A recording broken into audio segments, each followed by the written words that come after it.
The Federation of Filipino-Chinese Chambers of Commerce and Industry has proven its legacy of service in its more than 6 decades of existence, and today it remains steadfast in its mission.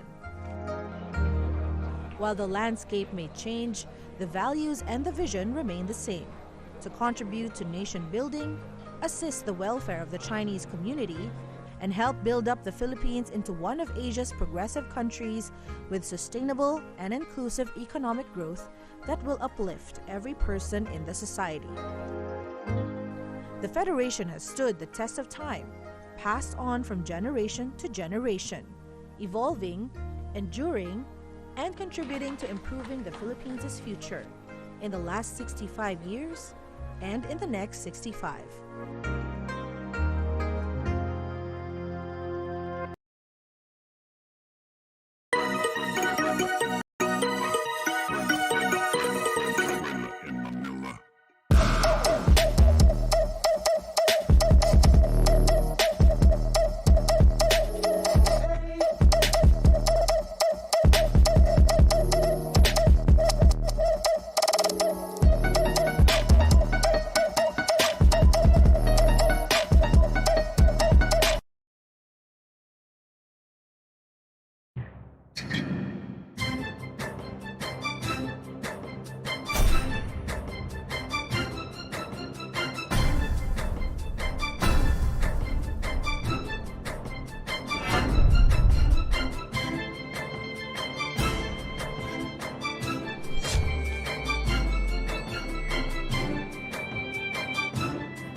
Welcome to the Philippines, the paradise of investment opportunities in the Asia-Pacific region. The Philippine Economic Zone Authority is managing a globally competitive and ecologically sustainable environment for your investments and industries as exporters of goods and services to the world market. The Philippine Economic Zone Authority, as an investment promotion agency, oversees and administers incentives to ecozone developers and locators in world-class, environment-friendly, secured, and competitively priced special economic zones that are ready to host export industries that are into manufacturing, processing, refinery, assembly, IT/BPO, tourism, medical tourism, and agro-industry.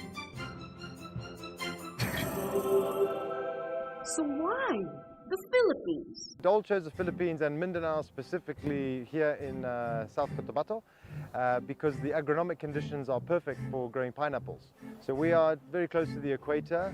We get a consistent climate over 12 months.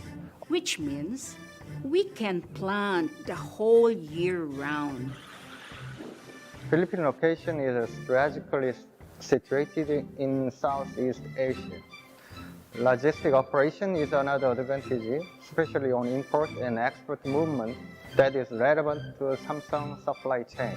The Philippines is the fastest growing economy among the ASEAN 6 countries. The Philippines has got a very large pool of highly trainable and really passionate workers, and I think that's one of the key things that is important in our industry, which is highly people-centric. We've got world-class facilities here and infrastructure. We've got government and PEZA support that allows us to facilitate our operation here.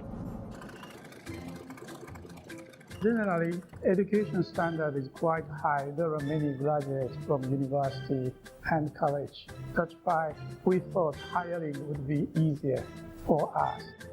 1 million Filipinos reach the working age every year.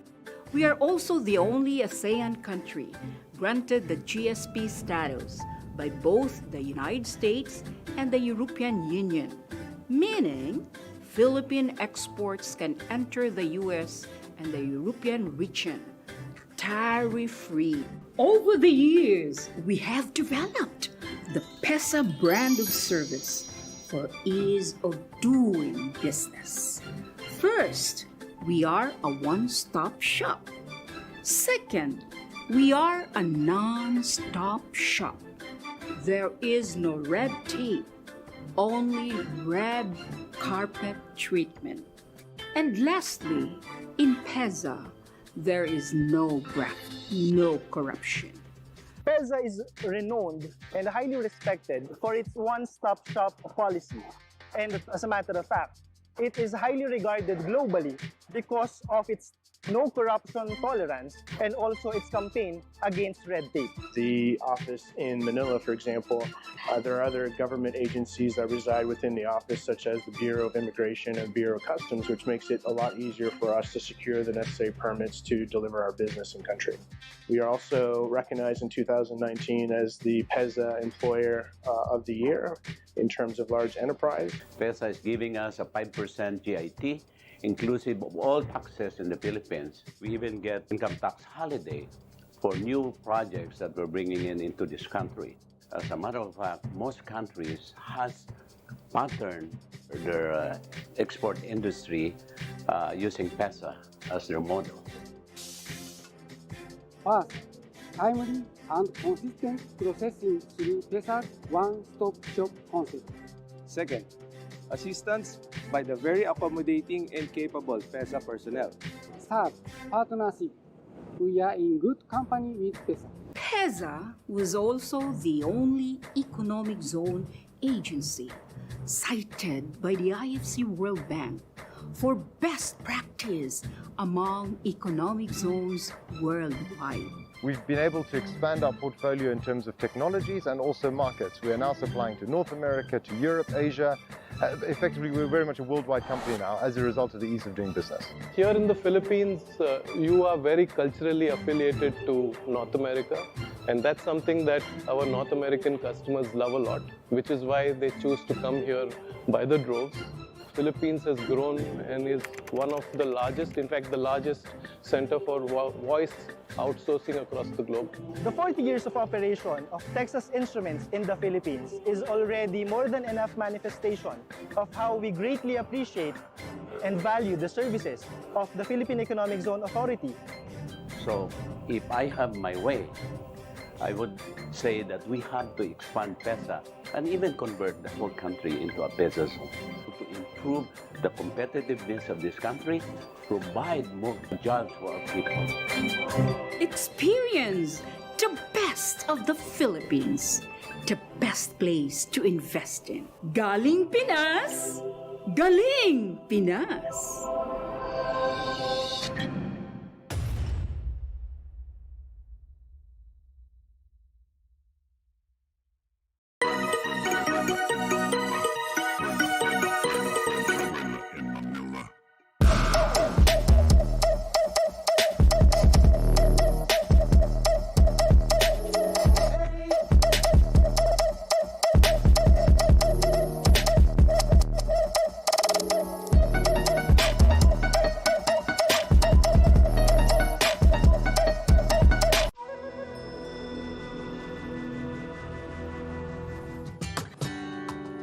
It is estimated that there are over 2 million ethnic Chinese living in the Philippines in the year 2020.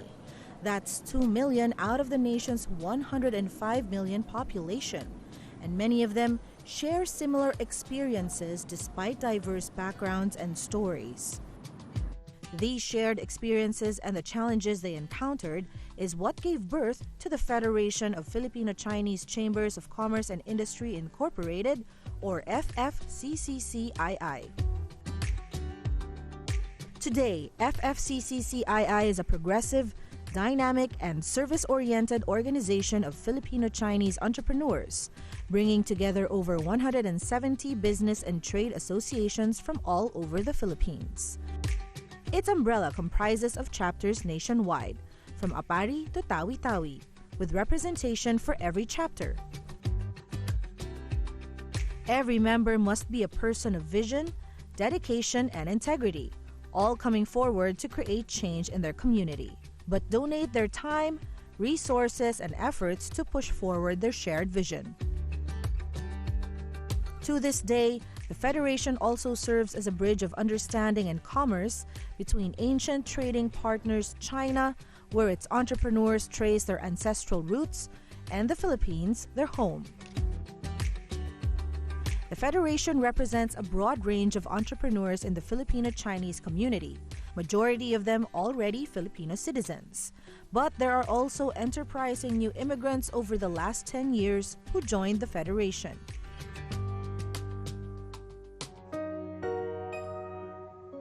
The year was 1954 when the Federation was first established.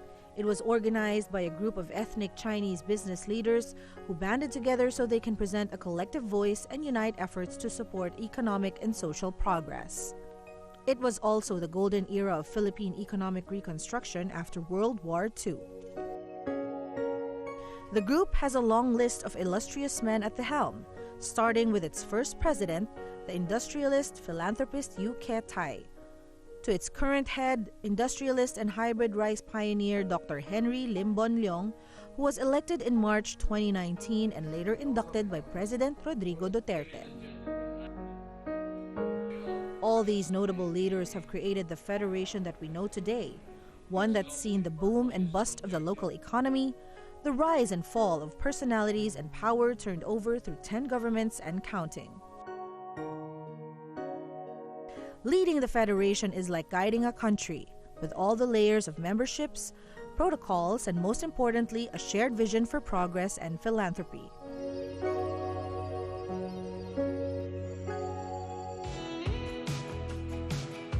Apart from playing a role in nation building and establishing good relations between the Philippines and its Asian neighbors as trade partners, the Federation is very active in its dedication to serving the society. Starting from one of its flagship programs, Operation Barrio Schools, which has become the Philippines' biggest educational philanthropic project of its kind. The Federation has helped donate over 6,000 public school buildings for economically depressed rural areas across the country since the project's introduction in 1961 until 2020, helping to provide education to millions of children in far-flung areas. The Filipino-Chinese community believes education is a very efficient way to solve poverty and social injustices in the country. And when calamities strike, the country can count on the Federation to be among the first on the scene. Thanks to its extensive network of member chambers, it is able to quickly mobilize resources and emergency personnel to affected areas. The group undertook several relief campaigns, like Operations Friendship in 1955, Operations Brotherhood in 1956, Operations Puso in 1960, and Operations Binondo in 1964.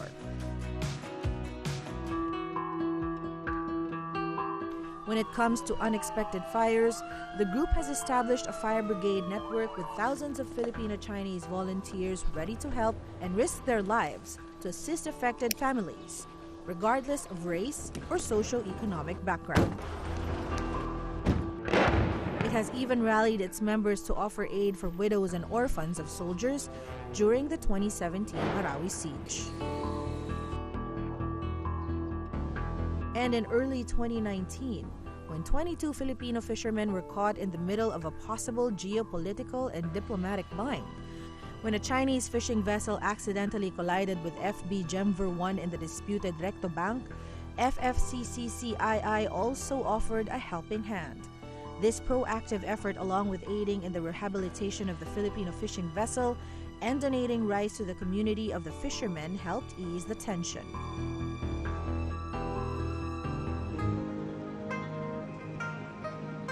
The Federation has appealed for several critical bills in Congress, campaigned to support local industries, and fought for fair labor practices. Buy Pinoy, Save Jobs is just one of the group's initiatives to promote local manufacturing and entrepreneurship, in turn supporting the employment of millions of Filipinos. The Federation of Filipino-Chinese Chambers of Commerce and Industry has proven its legacy of service in its more than 6 decades of existence, and today it remains steadfast in its mission.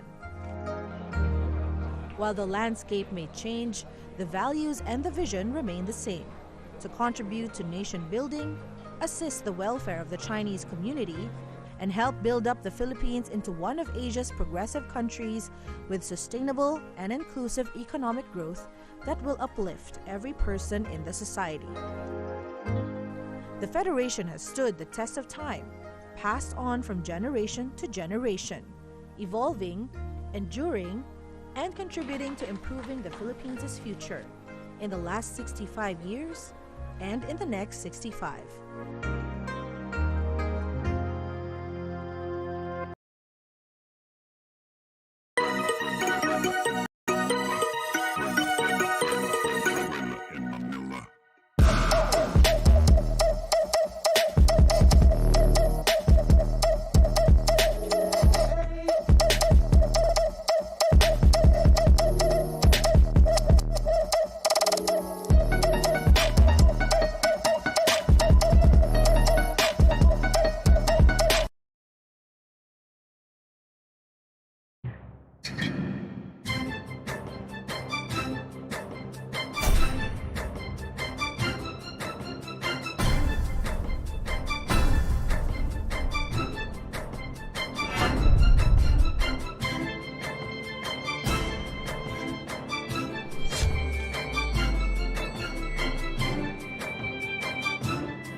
Welcome to the Philippines, the paradise of investment opportunities in the Asia-Pacific region. The Philippine Economic Zone Authority is managing a globally competitive and ecologically sustainable environment for your investments and industries as exporters of goods and services to the world market. The Philippine Economic Zone Authority, as an investment promotion agency, oversees and administers incentives to ecozone developers and locators in world-class, environment-friendly, secured, and competitively priced special economic zones that are ready to host export industries that are into manufacturing, processing, refinery, assembly, IT BPO, tourism, medical tourism, and agro-industry. So why the Philippines? Dole chose the Philippines and Mindanao specifically here in South Cotabato because the agronomic conditions are perfect for growing pineapples. So we are very close to the equator. We get a consistent climate over 12 months. Which means we can plant the whole year round. Philippine location is strategically situated in Southeast Asia. Logistic operation is another advantage, especially on import and export movement that is relevant to Samsung supply chain. The Philippines is the fastest growing economy among the ASEAN 6 countries. The Philippines has got a very large pool of highly trainable and really passionate workers, and I think that's one of the key things that is important in our industry, which is highly people-centric. We've got world-class facilities here and infrastructure. We've got government and PEZA support that allows us to facilitate our operation here.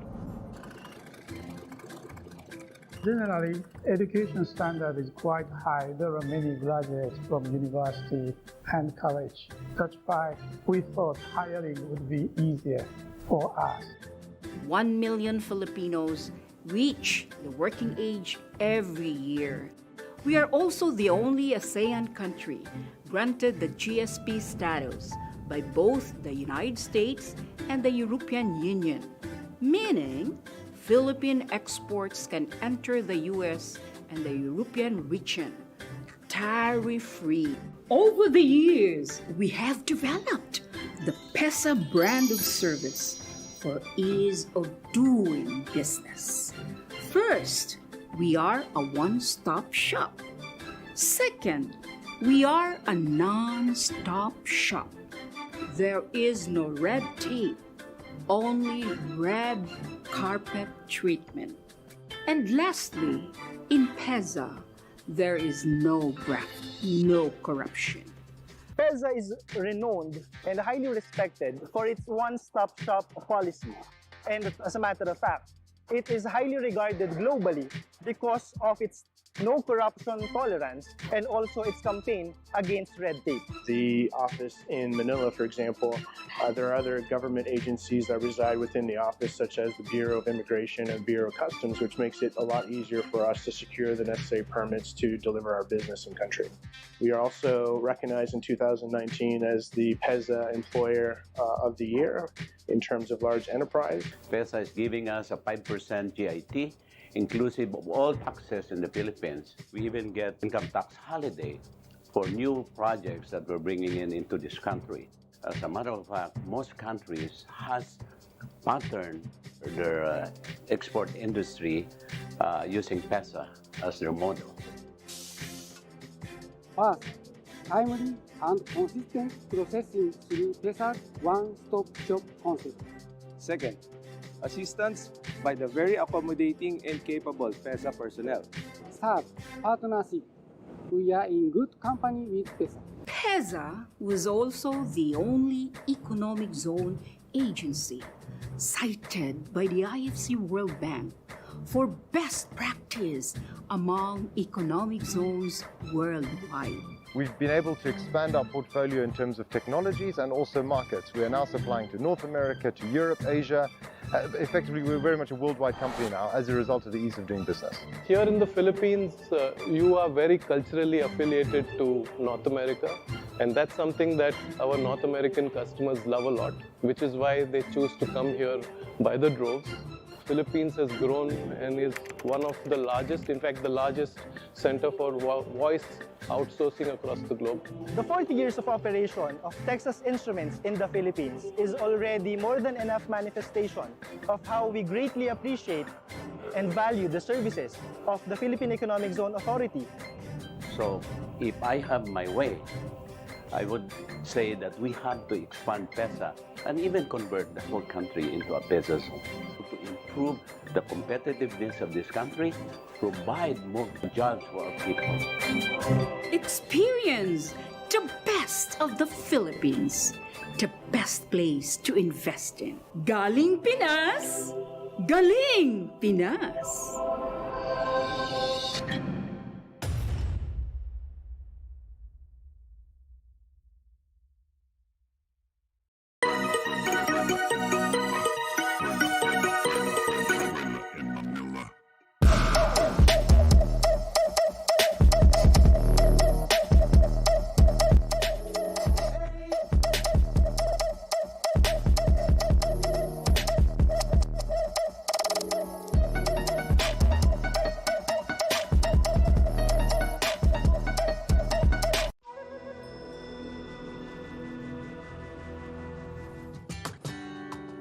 It is estimated that there are over 2 million ethnic Chinese living in the Philippines in the year 2020. That's 2 million out of the nation's 105 million population, and many of them share similar experiences despite diverse backgrounds and stories. These shared experiences and the challenges they encountered is what gave birth to the Federation of Filipino Chinese Chambers of Commerce and Industry Incorporated, or FFCCCII. Today, FFCCCII is a progressive, dynamic, and service-oriented organization of Filipino Chinese entrepreneurs, bringing together over 170 business and trade associations from all over the Philippines.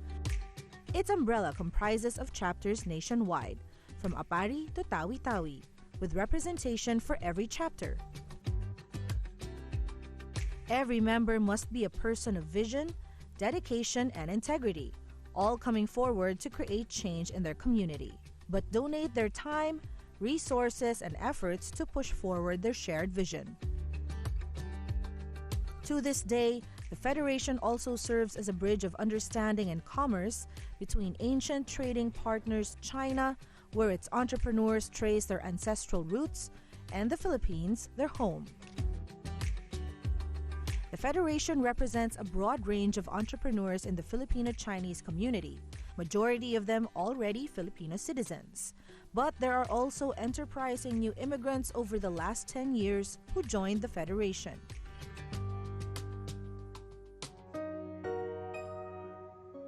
The year was 1954 when the Federation was first established. It was organized by a group of ethnic Chinese business leaders who banded together so they can present a collective voice and unite efforts to support economic and social progress. It was also the golden era of Philippine economic reconstruction after World War II. The group has a long list of illustrious men at the helm, starting with its first president, the industrialist philanthropist Yu Ke-tai, to its current head, industrialist and hybrid rice pioneer Dr. Henry Limbon Leong, who was elected in March 2019 and later inducted by President Rodrigo Duterte. All these notable leaders have created the federation that we know today, one that's seen the boom and bust of the local economy, the rise and fall of personalities and power turned over through 10 governments and counting. Leading the Federation is like guiding a country, with all the layers of memberships, protocols, and most importantly, a shared vision for progress and philanthropy.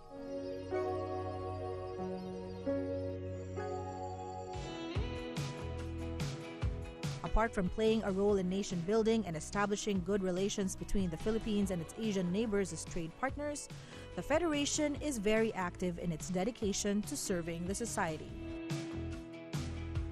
Starting from one of its flagship programs, Operation Barrios Schools, which has become the Philippines' biggest educational philanthropic project of its kind. The Federation has helped donate over 6,000 public school buildings for economically depressed rural areas across the country since the project's introduction in 1961 until 2020, helping to provide education to millions of children in far-flung areas. The Filipino-Chinese community believes education is a very efficient way to solve poverty and social injustices in the country. And when calamities strike, the country can count on the Federation to be among the first on the scene. Thanks to its extensive network of member chambers, it is able to quickly mobilize resources and emergency personnel to affected areas. The group undertook several relief campaigns, like Operations Friendship in 1955, Operations Brotherhood in 1956, Operations Puso in 1960, and Operations Binondo in 1964.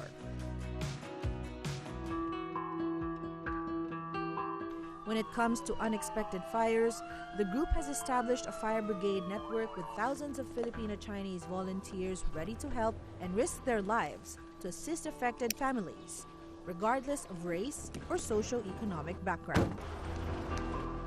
It has even rallied its members to offer aid for widows and orphans of soldiers during the 2017 Marawi siege. And in early 2019, when 22 Filipino fishermen were caught in the middle of a possible geopolitical and diplomatic bind, when a Chinese fishing vessel accidentally collided with FB Gemver 1 in the disputed Recto Bank, FFCCCII also offered a helping hand. This proactive effort, along with aiding in the rehabilitation of the Filipino fishing vessel and donating rice to the community of the fishermen, helped ease the tension.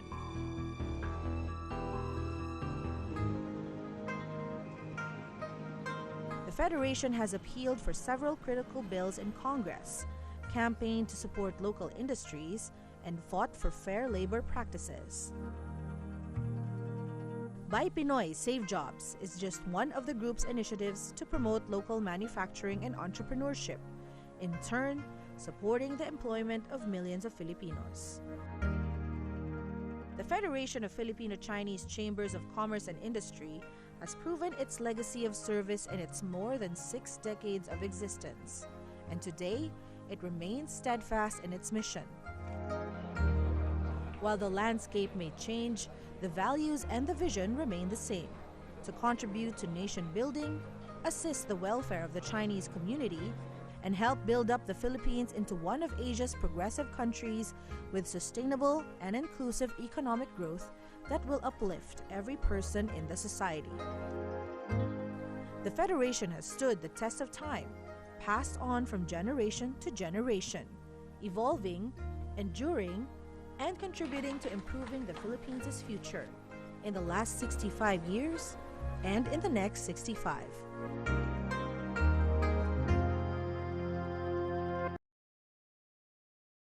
Before we officially begin our program, please be reminded of our virtual meeting house rules.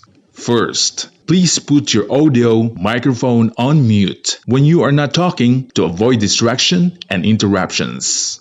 Second, unless necessary, please keep your video or camera on as courtesy to the speakers. Third, put your complete name and indicate your office affiliation so that the host or the speaker can properly identify and address you. Fourth, ensure that you are in a quiet environment. Fifth, kindly have a decent background, virtual or actual. Sixth, please hold off your questions after the end of the presentation of the speakers. You may also opt to use the Raise Your Hands button so that the host can acknowledge you before you ask your question. Or, seventh, you may use the chat box to key in your questions in advance.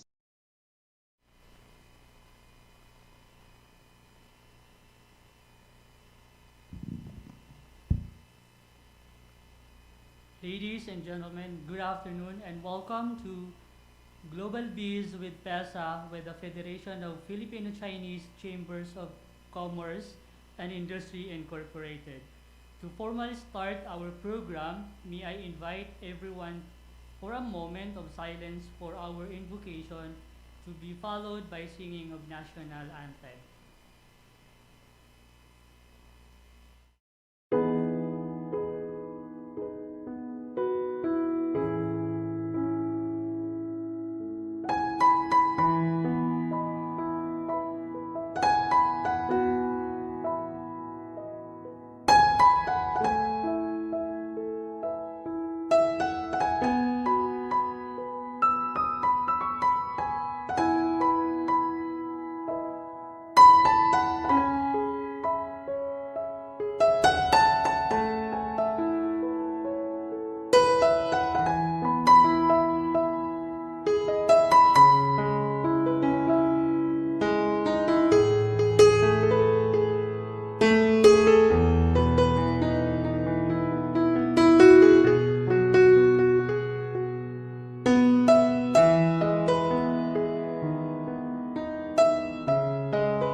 Mga kababayan, ang pambansang awit ng Pilipinas.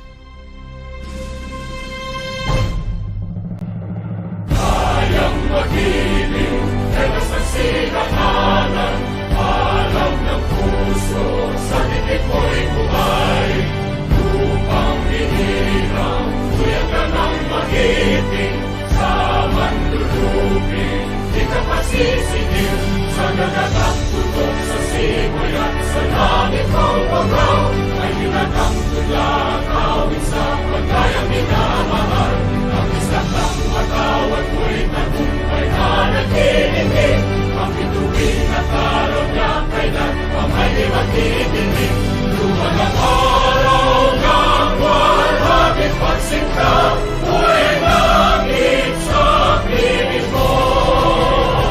Ang inigaya na pagkay mga api, at mamatay ng dahil sa'yo.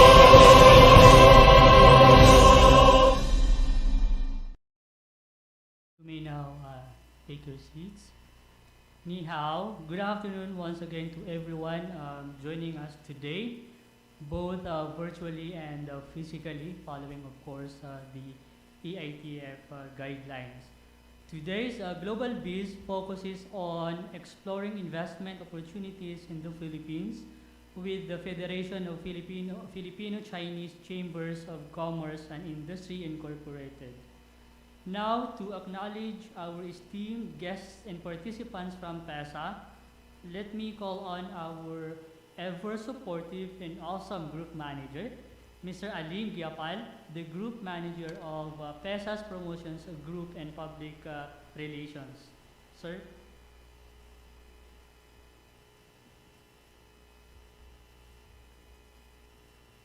Thank you very much, Mr. Raison Arvinto, the Division Chief of the Investment Promotion Division of the Philippine Economic Zone Authority Promotions and Public Relations Group. The Global Biz with PEZA, this is the fourth in a series as introduced in December 2020 as part of the Transformation Roadmap, part of the banner program of the leadership of Brigadier General Charito Chin Plaza in her Transformation Roadmap.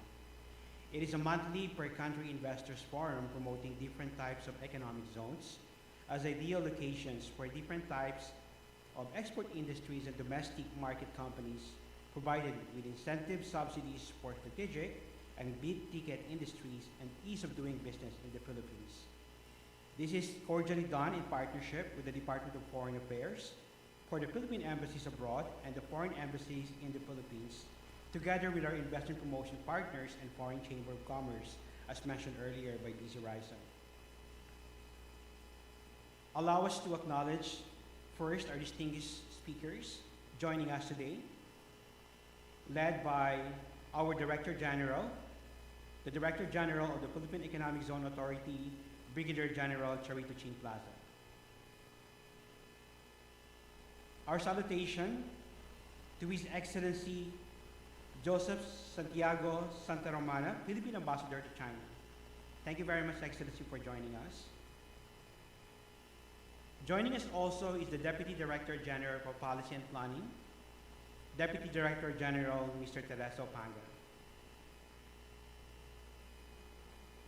And our partner in staging this Global Biz with PEZA, the Vice Chairman, Media and Public Information Affairs Special Advisor to the Philippine Economic Zone Authority Director General on China and Taiwan, Federation of Filipino Chinese Chamber of Commerce and Industry Incorporated, Dr. Lily Lee. We also would like to acknowledge one of our speakers from the Ecozone Development Department. He will be talking about the registration on Ecozone in PEZA, Mr. Emmanuel Cortero, our Department Manager for Ecozone Development Department.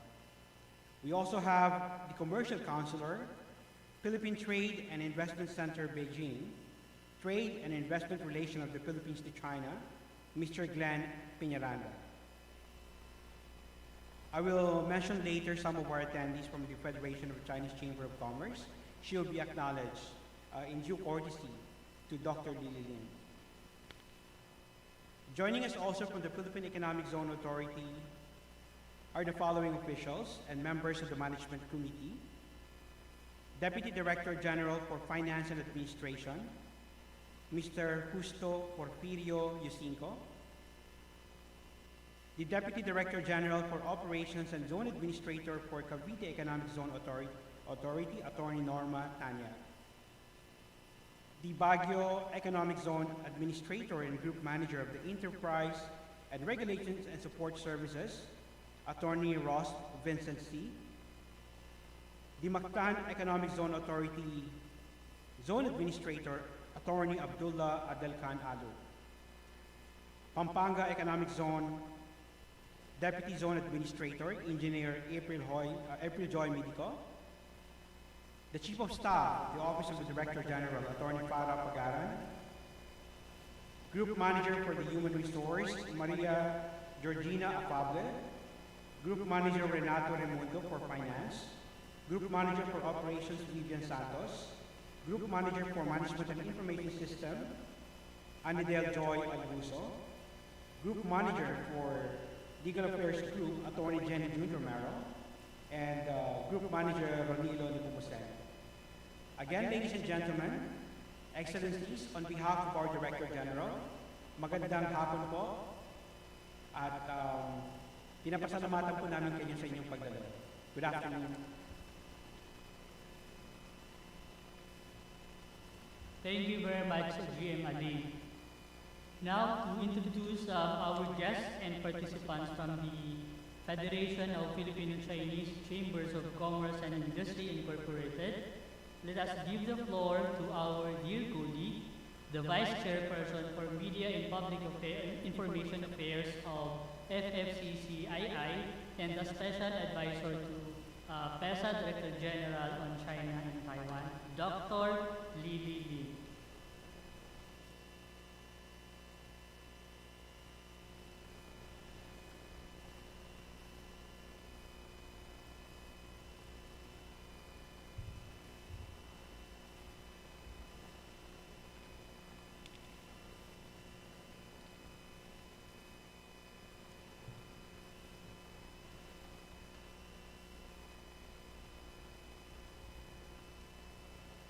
His Excellency of Jose Santiago Santa Romana, our Philippine Ambassador to Beijing, and also our Director General of PEZA, Brigadier General Charito Ching Plaza,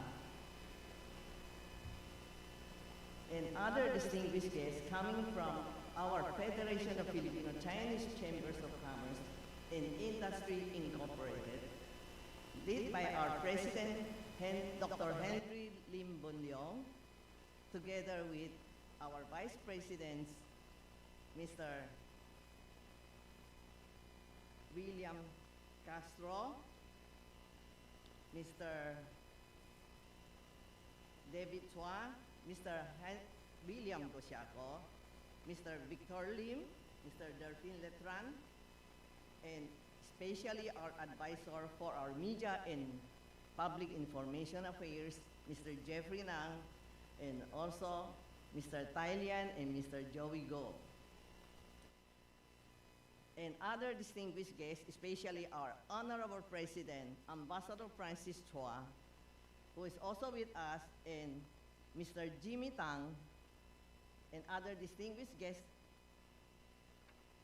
Good afternoon, but not only to you, but also to our Beijing Department Manager, Ecozone Development Department, Mr.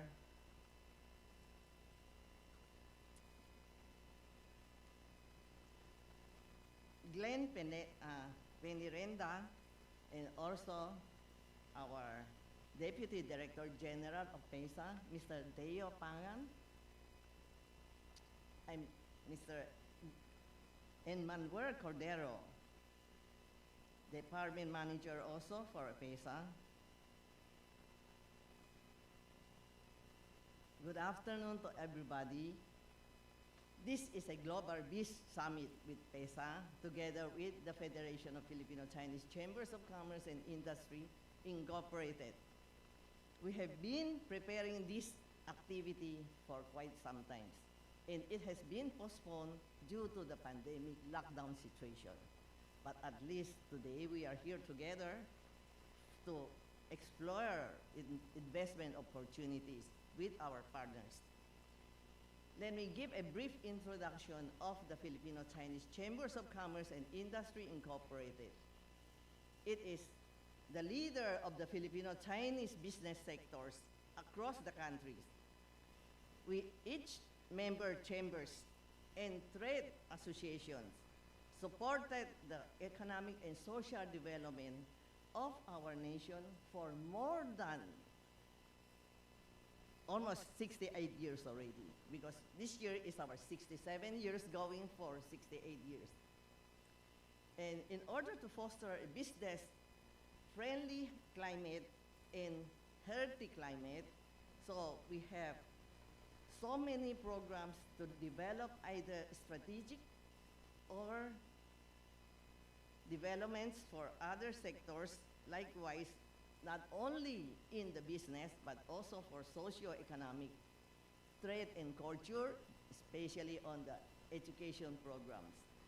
For Filipino-Chinese Chambers of Commerce Industry Incorporated, we have three basic projects, which we focus on not only on the trade and economics, but also for the barrio school, building of the barrio school. We already donated more than 12,000 of classrooms, with around 6,000 of barrio school buildings throughout the nation in our country. So today, we are so much happy to be with us, with you together. Just let me quote the statement of our President, Rodrigo Roa Duterte, during our biennial convention in 2019 at SMX Convention. While devoting your resources to the improvement of our society, the Federation has consistently played a vital role in ushering a period of greater cooperation and understanding, not only in the promotion of business and trade, but also in facing various challenges that we face as a nation. And today, with the pandemic situation that happened since 2020, we already donated so many relief goods and also medical supplies to the institutions that are needed. So it proves the statement of our president that quoted in 2019. Ladies and gentlemen, I'm honored to be with you, and please enjoy. As of this time, our Federation invited guests already reached almost 200 participants in this summit. Good afternoon.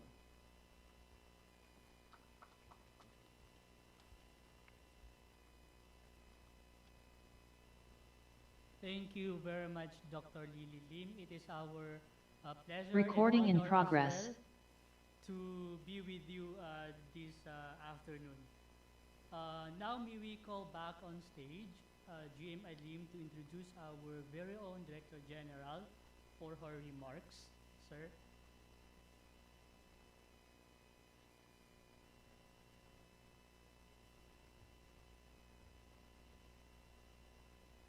Good afternoon again.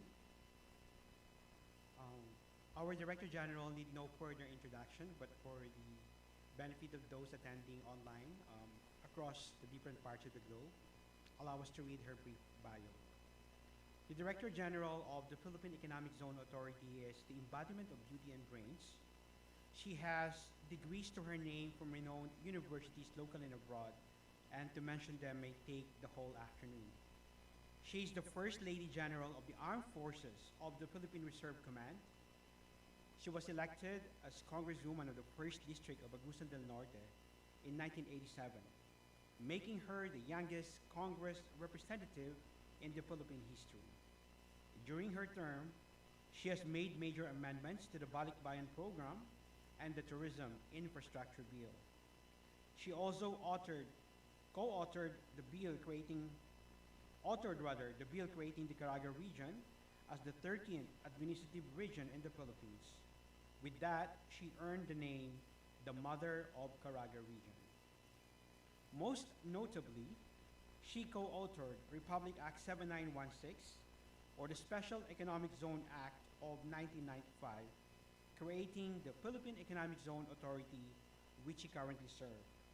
As the Director General of the Philippine Economic Zone Authority, she introduced reforms such as the PEZA Transformation Roadmap and other policy reforms, particularly in revolutionizing the Philippine Economic Zone Authority to meet the dynamic demands of the business environment and to support President Rodrigo Roa Duterte's economic agenda. Excellencies, ladies and gentlemen, a woman of action, a woman of motherly compassion, allow us to bring to you in the podium the Director General of the Philippine Economic Zone Authority, Brigadier General Charito Ching Plaza, MNSA, PhD.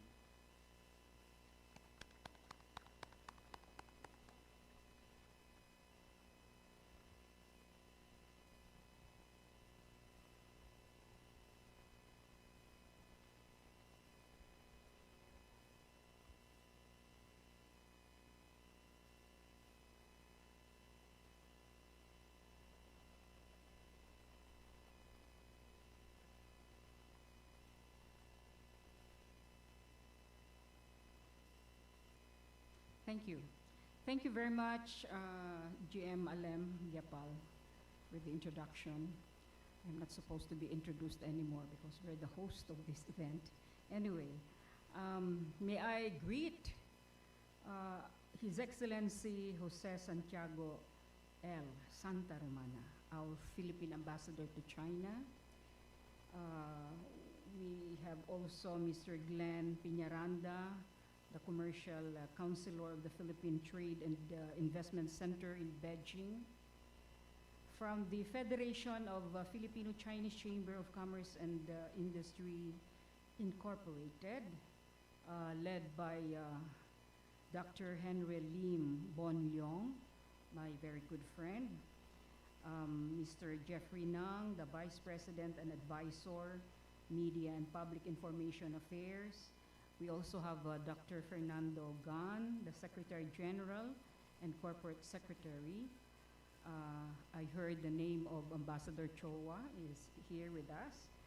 And of course, Dr. Lily Lim, who helped PEZA to make this event possible, who is the Vice Chairman of the Media and Public Information Affairs, and my special advisor for investments in China and Taiwan. The officers and members of the FFCCCI chapters nationwide. We also have my three deputies, Director Generals, Theo Panga, JP Yushinko, Nori Tanyag, and all the peasants and industry association partners joining us today. Good evening or good afternoon to everyone.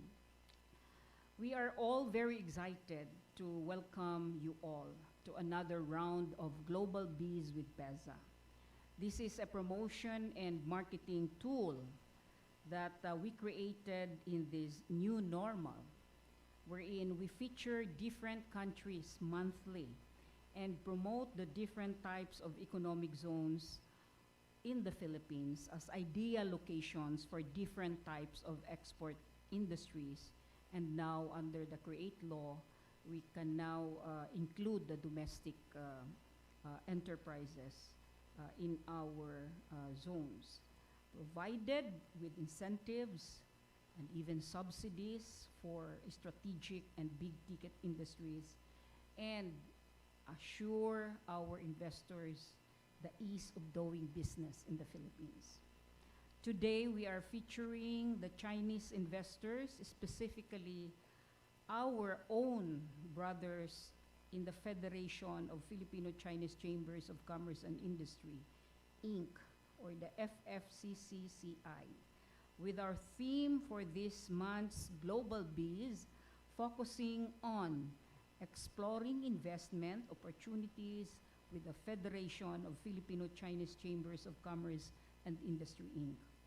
We are very thrilled as well to have the MOU signing later today between PEZA and the FFCCCI, which will foster more collaborations and new projects. True to our mandate to promote investments, create employment, and generate exports, we are enthusiastic to partner with FFCCCII to bring to the country greater social progress and economic growth. And I will be presenting later where I will expound more about PEZA and our transformation roadmap, which contains the short, medium, and long-term plans of the agency. And in our massive and aggressive move to create different types of economic zones nationwide, especially in the countryside, so that we can attract and locate different types of industries in the world. We hope that this event will attract and guide our investors to locate and invest in the Philippines and help attain both foreign and Filipino investors and attain our overarching goal of fully industrializing the country. So again, a blessed day to everyone, and may we all have an eventful and a very productive and fruitful afternoon. Sheshe.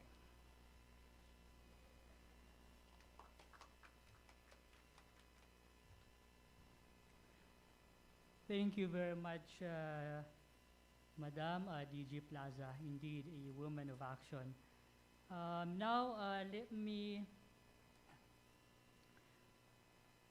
May I request your kind indulgence, Madam DG Plaza, to introduce our next speaker, His Excellency Jose Santiago Santa Romana, please.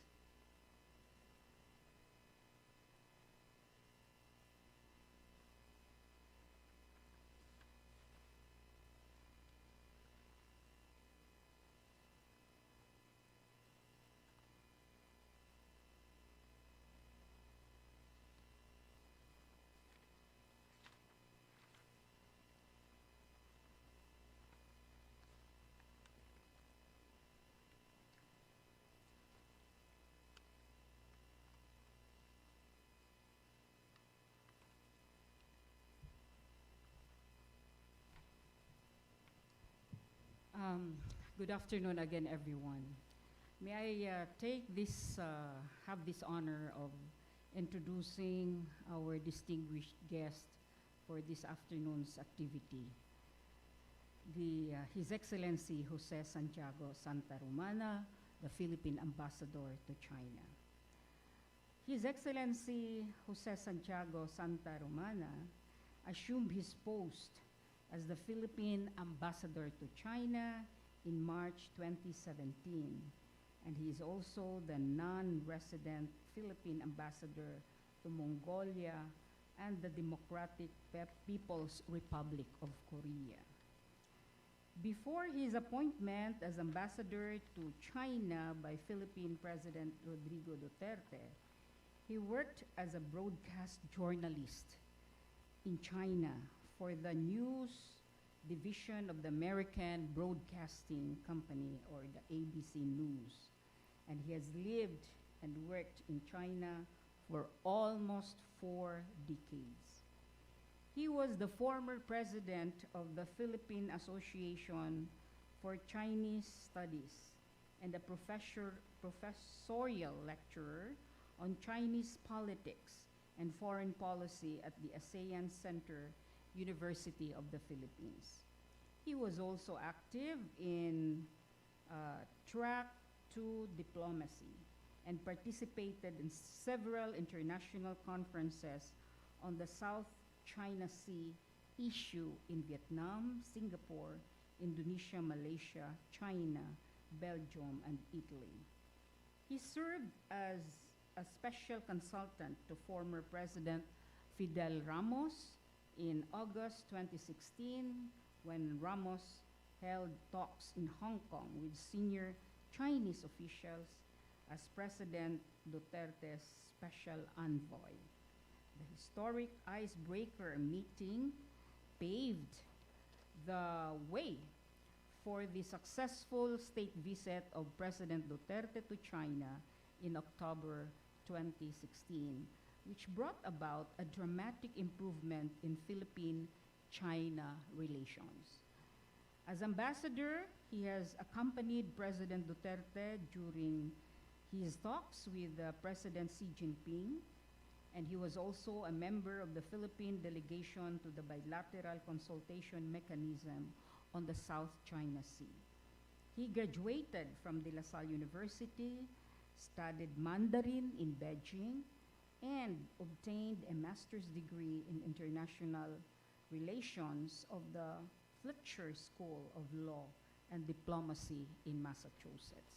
So ladies and gentlemen, let us welcome His Excellency Jose Santiago L. Santa Romana.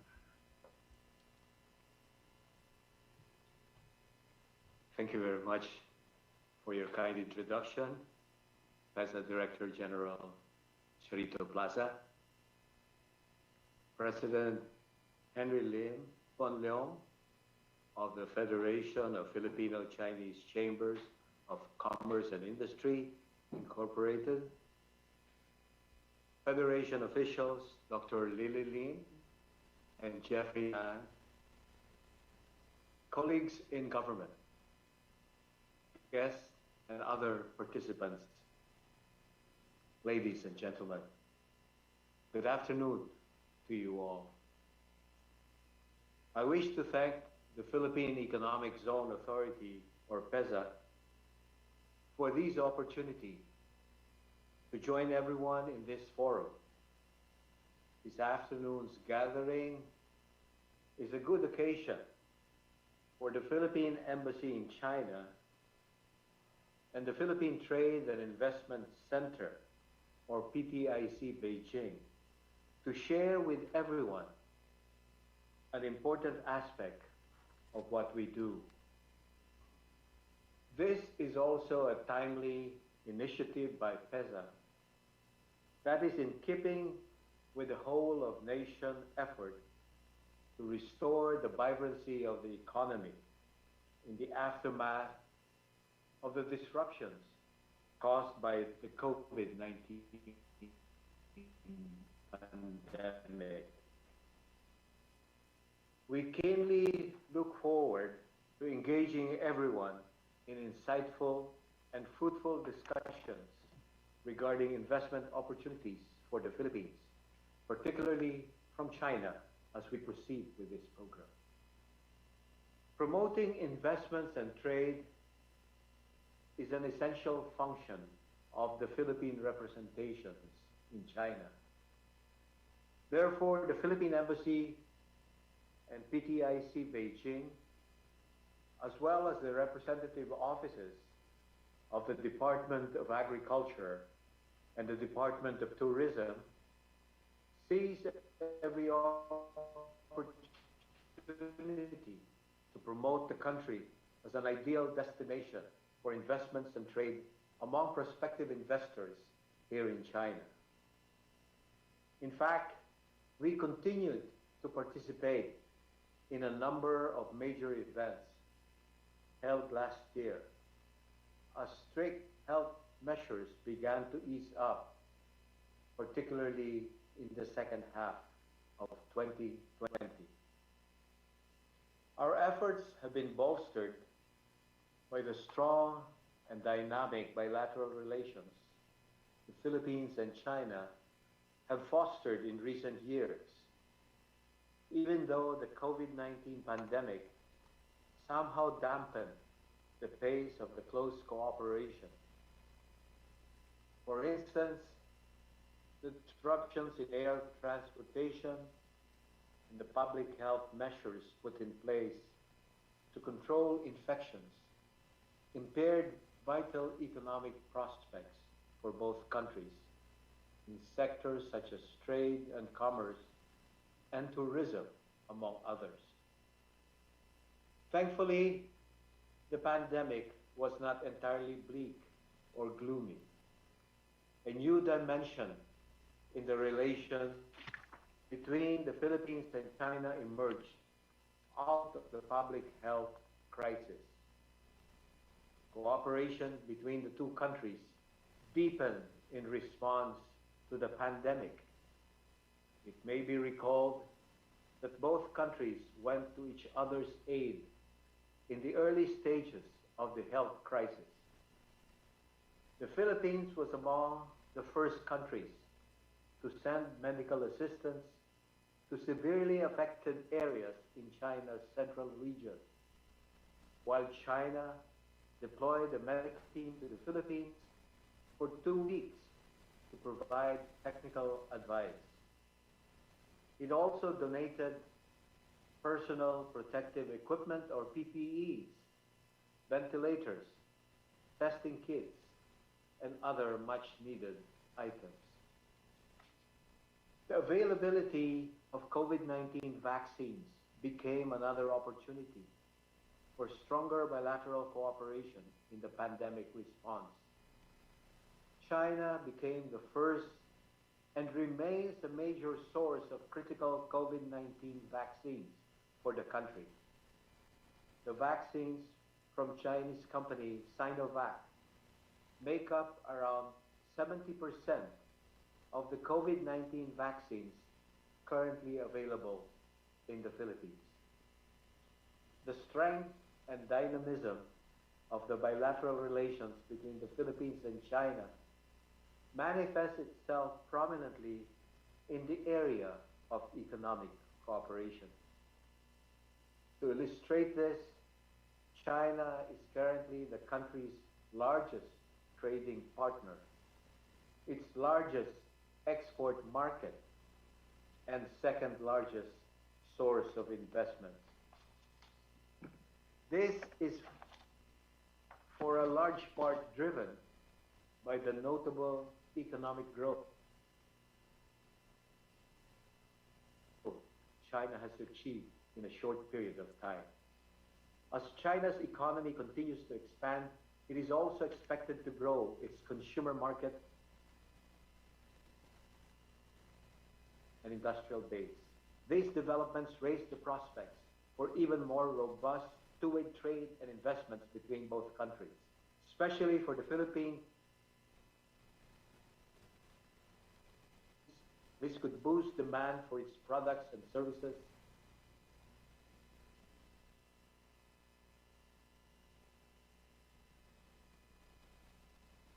The countries of ASEAN and China have recently enhanced the conditions conducive for sustained economic growth with the signing of the Regional Comprehensive Partnership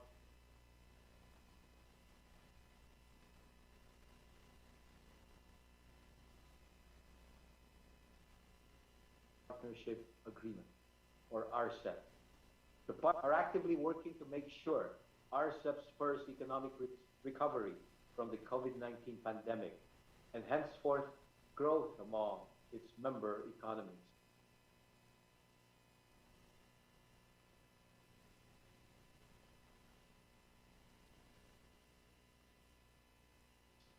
In terms of promoting trade, Counselor and the Department of Tourism are slated to participate in China's most important annual trade and investment expositions this year.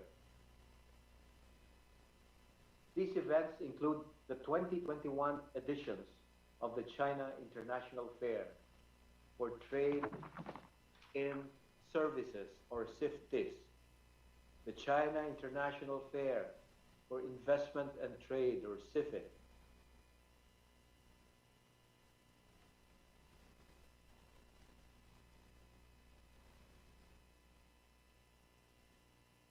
the China ASEAN Expo.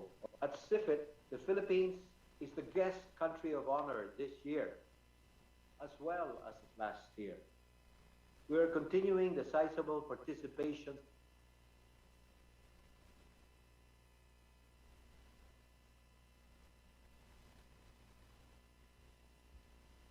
and presence we have started last year, the significant impact achieved in terms of new investments and trade leads for the Philippines. In December last year, the embassy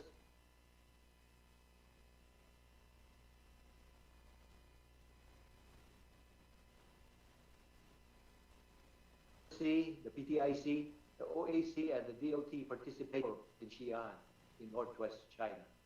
It was among the first concerted effort at promoting Philippine trade and investment prospects in that part of China.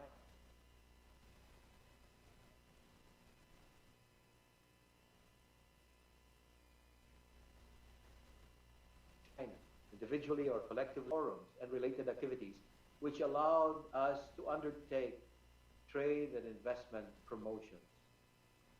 Later in the program, Commercial Counselor Glenn Peñaranda will share insights and prospects and other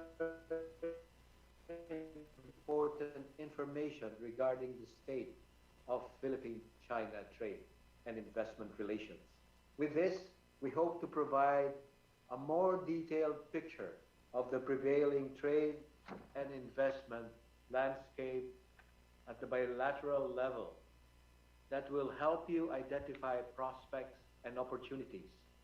We firmly believe that the Philippines and China will continue to be at that sweet spot which enables both countries to achieve ever closer economic ties.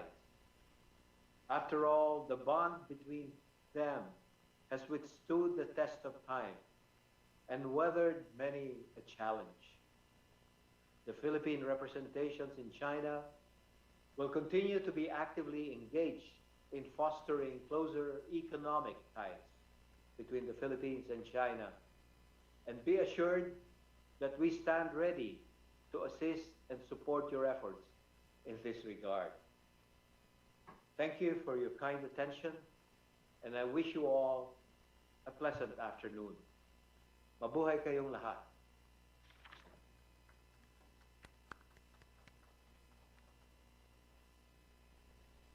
Thank you very much, Ambassador Santa Romana.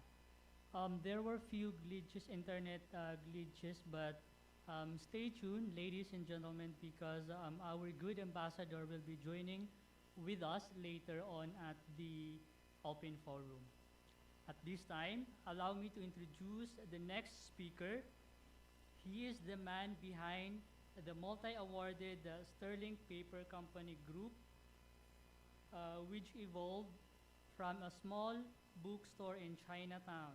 The company now is comprised of the following corporations: Sterling Paper Products Enterprises Incorporated, Central Bookstore Incorporated, Expressions Stationery Shop Incorporated, SP Properties Incorporated, SL Agritech Corporation, Sterling Global Call Center Incorporated, SLS Corporation, and Hybrid Rice Research Center Incorporation.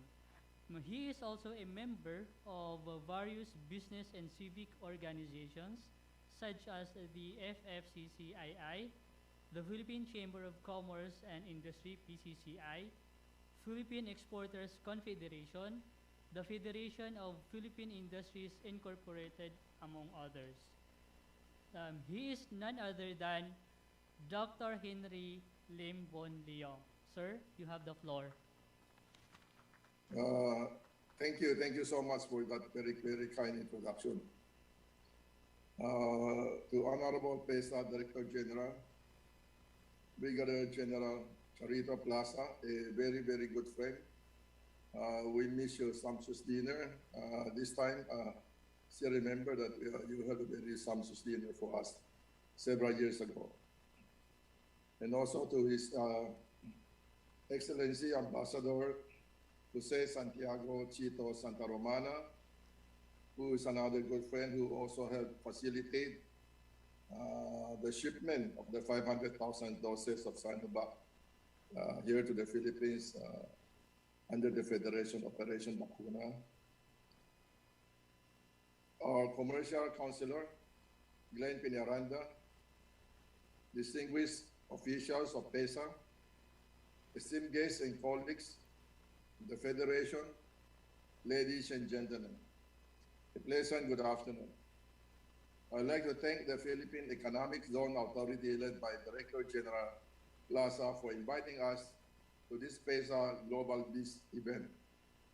It is our great pleasure to be part of today's forum, and we hope that all of you are doing well amidst the current pandemic. At the outset, allow me to introduce our organization, the Federation of Filipino Chinese Chamber of Commerce and Industry Incorporated, or FFCCCII. Our federation was founded 67 years ago. In 1954, by the leaders of various Chinese chambers of commerce and trade associations in the Philippines, inspired by then President Ramon Magsaysay, who urged them to get organized into a cohesive organization that can render greater support to the government. FFCCCII is the highest and the largest organization of Filipino-Chinese business with a nationwide membership of 170 chambers of commerce and trade associations from different regions of our country. The Federation's main objective is the development of trade Commerce and Industry ever since we've been involved in the economic, social, civic, and cultural life of the nation. In the national economy, FFCCCII members are actively engaged in manufacturing, wholesale, export, import, banking, investment, financing, real estate, tourism, and other economic activities that help fuel the country's engine of progress. All of these business ventures provide millions of jobs in our countrymen. Our federation, at its own initiative and expense, makes trade and goodwill missions to China and countries around the world to promote our Philippine export products and invite investment among overseas Chinese. We undertake a broad range of advocacies and activities such as promotions of business and entrepreneurship through seminars and symposiums. The Buy Pinoy, Save Jobs, and Proudly Pinoy support our Filipino farmers, the Plan campaign, and also other tax and business advocacy, peace and order, industrial relations, naturalizations, youth development, mediation, and science and technology. The Federation is also strongly involved in social development projects to promote the well-being of our fellow men and extend a helping hand to those in need. These include school building donations under our flagship program, Operations Barrier Schools, Scholarship Assistance Program, Libreng Gamutan, medical and dental missions that is held weekly, and relief operation in times of calamities. We also initiated the establishment of volunteer fire brigades in the country during the early 1960s. During this pandemic, our federation, together with 11 Filipino-Chinese associations, spearheaded the Filipino-Chinese Community Calamity Fund to support our fellow Filipinos who cope with COVID-19. Last year, we raised 300 million pesos worth of medical supplies, rice packs, relief goods, PPEs, and even ventilators for affected communities, and of course, face masks, face shield for our health workers and government frontliners and other equipments. And these were initiated and distributed to provinces, cities, municipalities, hospitals, and barangays across the country. Moreover, in support of the Philippine vaccination program, our federation acquired 500,000 doses of Sinovac vaccines through a tripartite agreement with the government for our FFCCCII vaccination program, or Operation Bakun. We are pleased to be the Philippines' first private sector vaccine import and rollout program, which is a unique civic project for economic frontliners, the entrepreneurs and employees across the zones, Visayas and Mindanao. The civic project of our federation did not cost a single centavo to the government, and it will lessen the burden of the government. We launched the vaccination rollout last June 25, and currently we've already inoculated more than 90% of the vaccine recipients for the first dose, and our goal is to complete all the second dose vaccinations at the end of this month. And of course, we also thank Ambassador Wang Xilian, the Chinese Embassy, for the assistance they provided, also to facilitate the vaccines. At the same time, together with Ambassador Chito Santa Romana, regarding our FFCCCII vaccination program.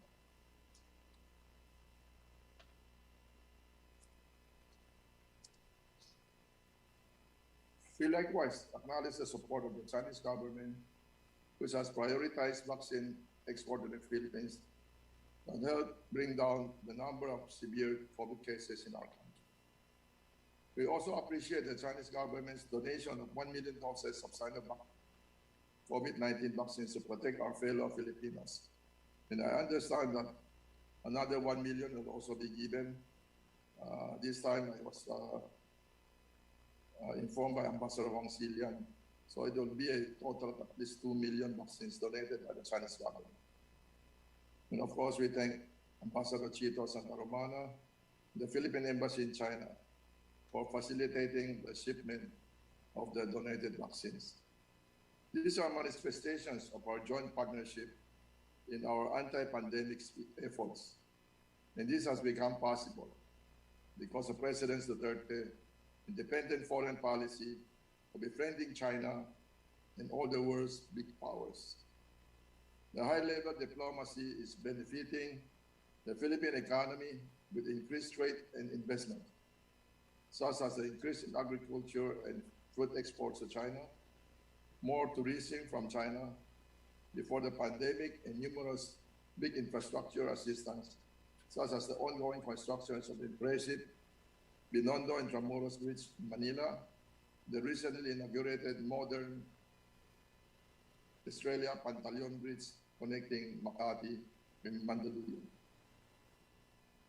With the government's friendly foreign policy and the growing confidence in our economic recovery, many Chinese investors are now looking at the Philippines to explore their business opportunities. The Lianhe Credit Rating Company, which is one of the largest credit rating agencies in China, and trusted among the Chinese investors, has maintained its AAA credit rating for the Philippines with a very stable outlook. The fiscal and monetary policies and reforms of President Duterte's administration has been prudent. The increasing investment approvals is a good indicator too. The Philippine economy has strong fundamentals for good and robust recovery. We congratulate PEZA for its great job of reaching 95 billion of investment last year, despite the pandemic, and we also commend PEZA for your continued service to support businesses in eco zones while ensuring the health and safety of the Filipino workforce. We appreciate this chance to learn how our Federation members can explore opportunities to do business in PEZA's eco zones, especially those that are into export manufacturing, IT services, tourism, agro-industrial manufacturing, logistics, and others. Many foreign investors, particularly Chinese investors, have also expressed their interest in eco zones, and we believe that there's more room for PEZA to expand its reach.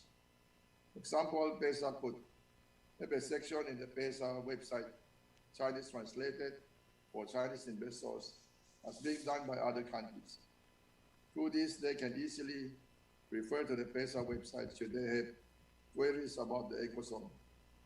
And PEZA could also come up with information campaign through its promotional ads in local Chinese newspapers and Chinese business magazines. The Philippines is an ideal investment destination for Chinese investors because of our location, and we are only a few hours away by plane. Our workforce is highly skilled, talented, and hardworking. China is our top trading partner, one of our top investment partners, export markets, and foremost import suppliers. So we must foster our economic cooperation further. Let us not lose out to our Asian neighbors and other competitors. Let's stop the opportunities presented to us by the Belt and Road Initiative, or the BRI, led by China, and likewise draw more businesses from China and other countries that could locate or relocate their business here. Through the Regional Comprehensive Economic Partnership, or RCEP, between ASEAN and trade partners. The pandemic has affected our lives and livelihood. It is testing our will and determination. Another wave of new variants may slow things down again, but we believe that our Filipino Bayanihan spirit, our resilience, and faith in God will be our key to overcoming this pandemic and regaining our economic growth. With the continuing program and initiatives of the government, such as this Investors Forum, and with the cooperation of our people, we are optimistic that things will be improving for the better in the coming months and in the coming year, 2022. Let's unite and work hard towards a strong Philippine economic recovery. We need to build more public-private partnerships, and PEZA has been very helpful to the business sector. Rest assured that our Federation will likewise support you in all your future endeavors. Again, thank you so much and a pleasant day to all of you. Maraming salamat ho at mabuhay ang Pilipinas, mabuhay ang PEZA. Thank you very much, President Pon Leong. We have taken note of your recommendations on how we can enhance our partnership, and your civic programs for the Philippines are highly appreciated. Together, we will rise and recover from this pandemic. Again, thank you very much.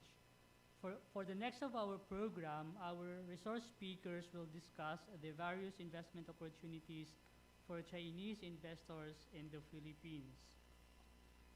To further elaborate about the various investment opportunities and benefits of doing business with PEZA, may we call on again our visionary, strong-willed, and ever-dynamic Director General, Brigadier General Charito B. Plaza, MNSA, PhD. Ladies and gentlemen, let's give her a virtual round of applause. Thank you. So here I am again. May I greet again our ambassador to China, His Excellency Jose Santiago Santa Romana.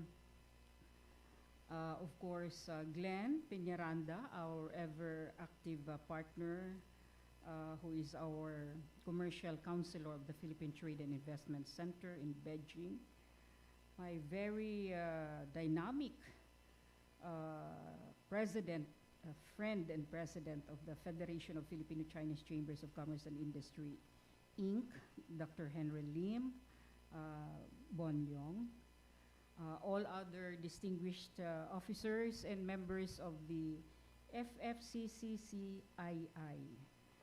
ladies and gentlemen. For 26 years now, PEZA has established itself as the top export-oriented investment promotion agency in the Philippines, mandated to promote investment, create employment, and generate exports. Even with the ongoing COVID-19 pandemic and its challenges that has thrown at us, PEZA remains formidable and steadfast in performing its mandate to ensure that we only give our best services to our investment partners, locators, and stakeholders, so we can continuously do our part in keeping our nation's economy afloat. PEZA's performance speak highly and even recognized by various international and national institutions and agencies. So we generated 32.057 billion pesos investments for the period of January to June 2021, which is an increase of 8.52% as compared to the whole period of year 2020. PEZA was able to generate 24.781 billion US dollars in exports and 1.6 million in employment. Filipinos who are directly employed in our export companies and ecozones for January to May 2021. Of course, this is not possible without the help and support of our 4,800 or 643 companies in our 413 economic zones, vertical and horizontal, embodying the Bayanihan spirit and uniting for the sake of our country. we would like to share the recognitions given to PEZA, like the continuous brand of service that has received recognitions locally and abroad. During the 2020 Freedom of Information Awards, the Presidential Communications Operations Office, or the PCO, has awarded PEZA with a special citation conferred to few government agencies who have exemplified an untiring dedication and commitment to the FOI program during the COVID-19 pandemic by keeping its channels of information open and active to the public and continuously attracting investments in spite of the pandemic. Meanwhile, the U.S. Department of State stated in its official 2020 investment climate statements that the business environment is notably better within the special economic zones, particularly those available for export businesses operated by PEZA, which is known for its regulatory transparency, no red tape policy, and a one-stop shop services for investors, providing our investors the ease of doing business in the Philippines. Also, the Philippine Statistics Authority recognized PEZA that in the 3 months to March saw PEZA contributing the most foreign investment pledges at 62.3% of the total with 12.19 billion pesos, albeit a 1% year-on-year decline. We are now in our transformation roadmap. What we are doing in PEZA is we took advantage of the opportunities created by the pandemic, so we never stopped. And we are guided and inspired in our transformation roadmap, which provides the small, medium, and long-term plans for the agency and for the entire country. By thinking global and acting local, this is our worldview in PEZA, which means that we aspire to become a big contributor to the global supply chain. And by doing so, we should act local. Acting local is addressing the efficiency factors that are being considered by investors in deciding to invest in the Philippines. So we create platforms to explore and build new partnership with various institutions in government and in the private sector, locally and abroad, to promote and enhance the competitiveness of the Philippine exports and investments. As such, PEZA, under my stewardship, has created this transformation roadmap which outlines the goals and objectives of the agency to fully industrialize and make the Philippines as an investment haven in Asia by addressing the efficiency factors in economic zone development and in transforming the Filipino workers to become multi-knowledge, multi-skilled, and world-class workers. This roadmap is also in line with the national government's effort on economic growth and development and addresses the mandate of President Duterte's Administrative Order 18, which mandated PEZA and other agencies of government to accelerate the growth in the countryside by spreading the creation of special economic zones in the countryside. Why is this so? Because we found out in PEZA that we are blessed. We are among the few countries in the world blessed by both rich natural, and human resources. We found out that we have 30 million hectares of land holdings in the country. 15 million hectares are timberland. But what is happening today? We are importing wood from other countries, making idle the 15 million hectares of timberland. Very ironic. So we created an agroforestry economic zone to attract wood-based and paper-making industries as locators of this timberland, so that we will no longer import wood and become self-reliant. We also found out that we have almost 8 million hectares of agricultural land. But what happened? Very ironic again, most of these 8 million agricultural lands are idle because we prefer to import rice, sugar, coffee, and other food products. Again, PEZA has to create the agro-industrial economic zone so that we can develop all our agricultural lands and become self-reliant and self-sustaining. We also found out that we have almost 9 million hectares of mining lands. But what happened in the past? We allowed the exportation of raw minerals, and we import the finished products. What are the finished products of minerals, for example? Are the construction materials like steel bars and others. So we are importing the finished products of these minerals, which is actually abundant in the Philippines.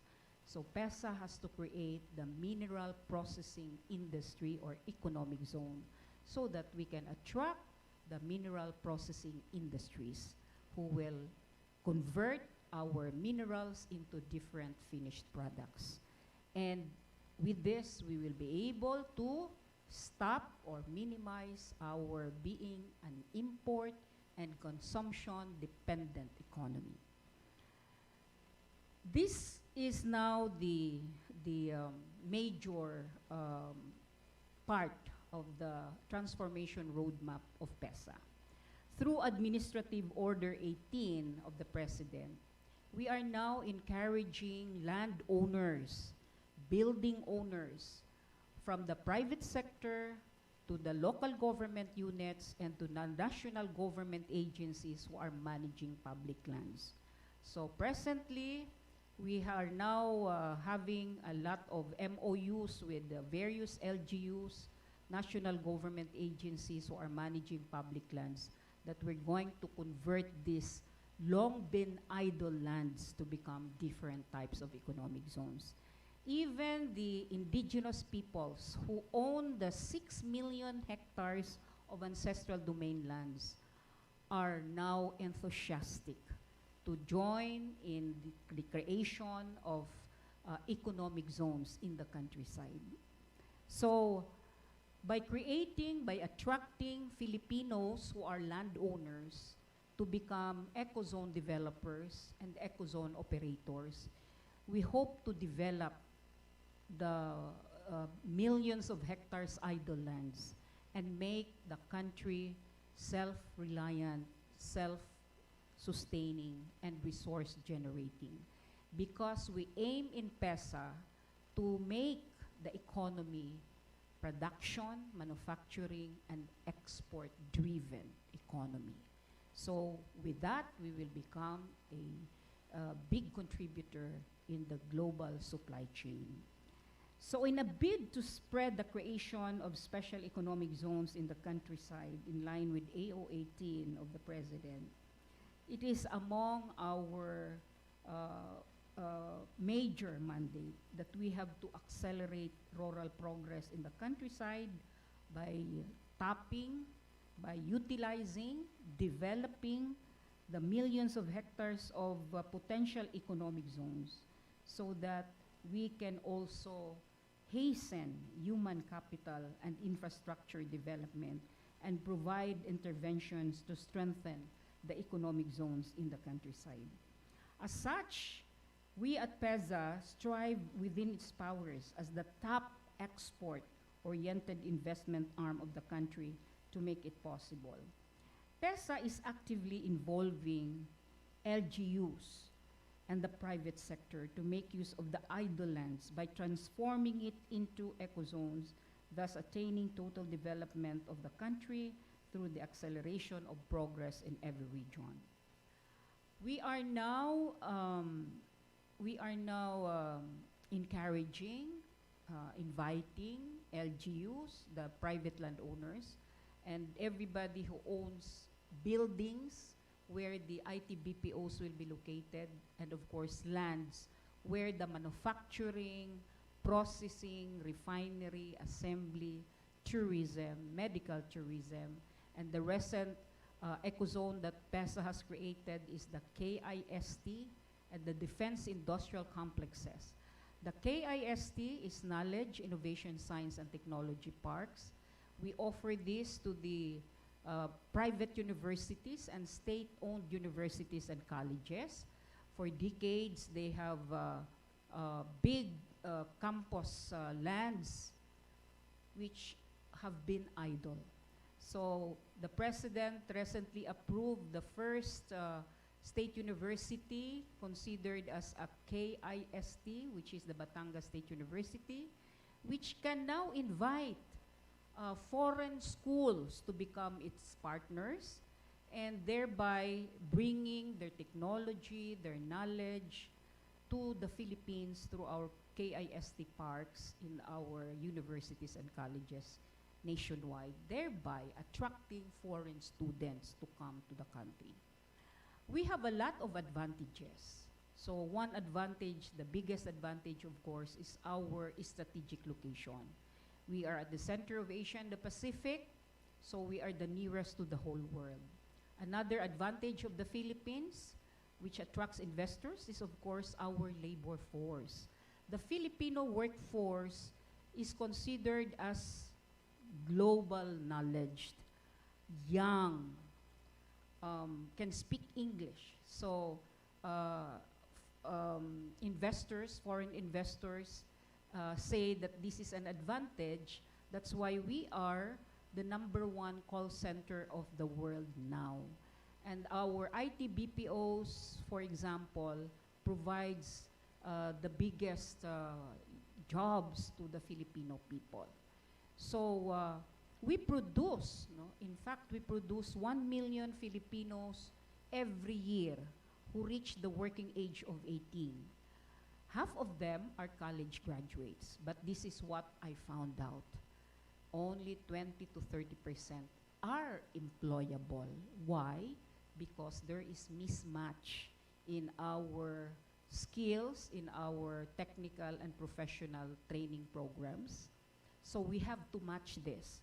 So PEZA's one big project is the Special Economic Zone Institute, which will partner with PEZA, with the LGUs, with DOST, with the schools, and of course the industries, because we want to emphasize the skills training programs needed by our export industries.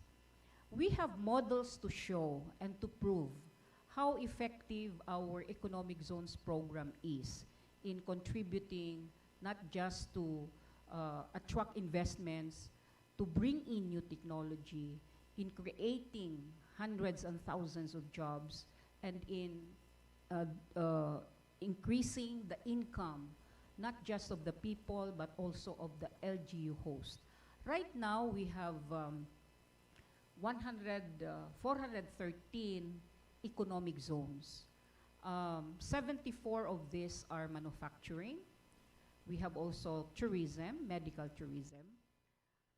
Out of 1,700 plus LGUs, so far there are yet 113 LGUs who are hosting our economic zones. But we have models and proofs to show to the whole world and to our government and to our the Filipino people. How these 113 LGUs become highly urbanized cities, first-class cities, and municipalities because they are enjoying social progress, their poverty and crime incidents went down because they were able to host ecozones and attract industries, thereby creating jobs. We have now 1.6 million Filipinos directly working in our ecozones and industries. And NEDA's ratio says that for every one direct job is 6 indirect jobs created. What are these indirect jobs? These are the jobs created by the suppliers to our industries, the truckers, the brokers, the forwarders, and everybody doing business in our economic zones. So we want this social progress be felt by all the Filipinos nationwide. Hence, the very aggressive move of PEZA to spread the creation of more economic zones, especially in the countryside, so every Filipino will enjoy peace and prosperity. We are now inculcating in the minds of our leaders how ecozones contribute in the total development. Ecozones now serve as the economic driver for economic recovery and growth in every region, which will help create jobs for the locals and complete the supply needs in the area. When people have jobs, consumption increases and local production booms.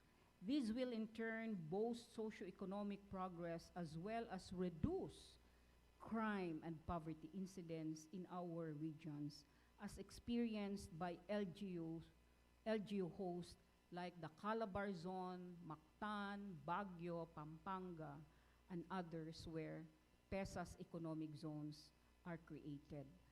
Our economic zones, in fact, triggered the growth and development of the domestic enterprises. The SMEs, in fact, have grown as suppliers of the export companies located in our ecozones.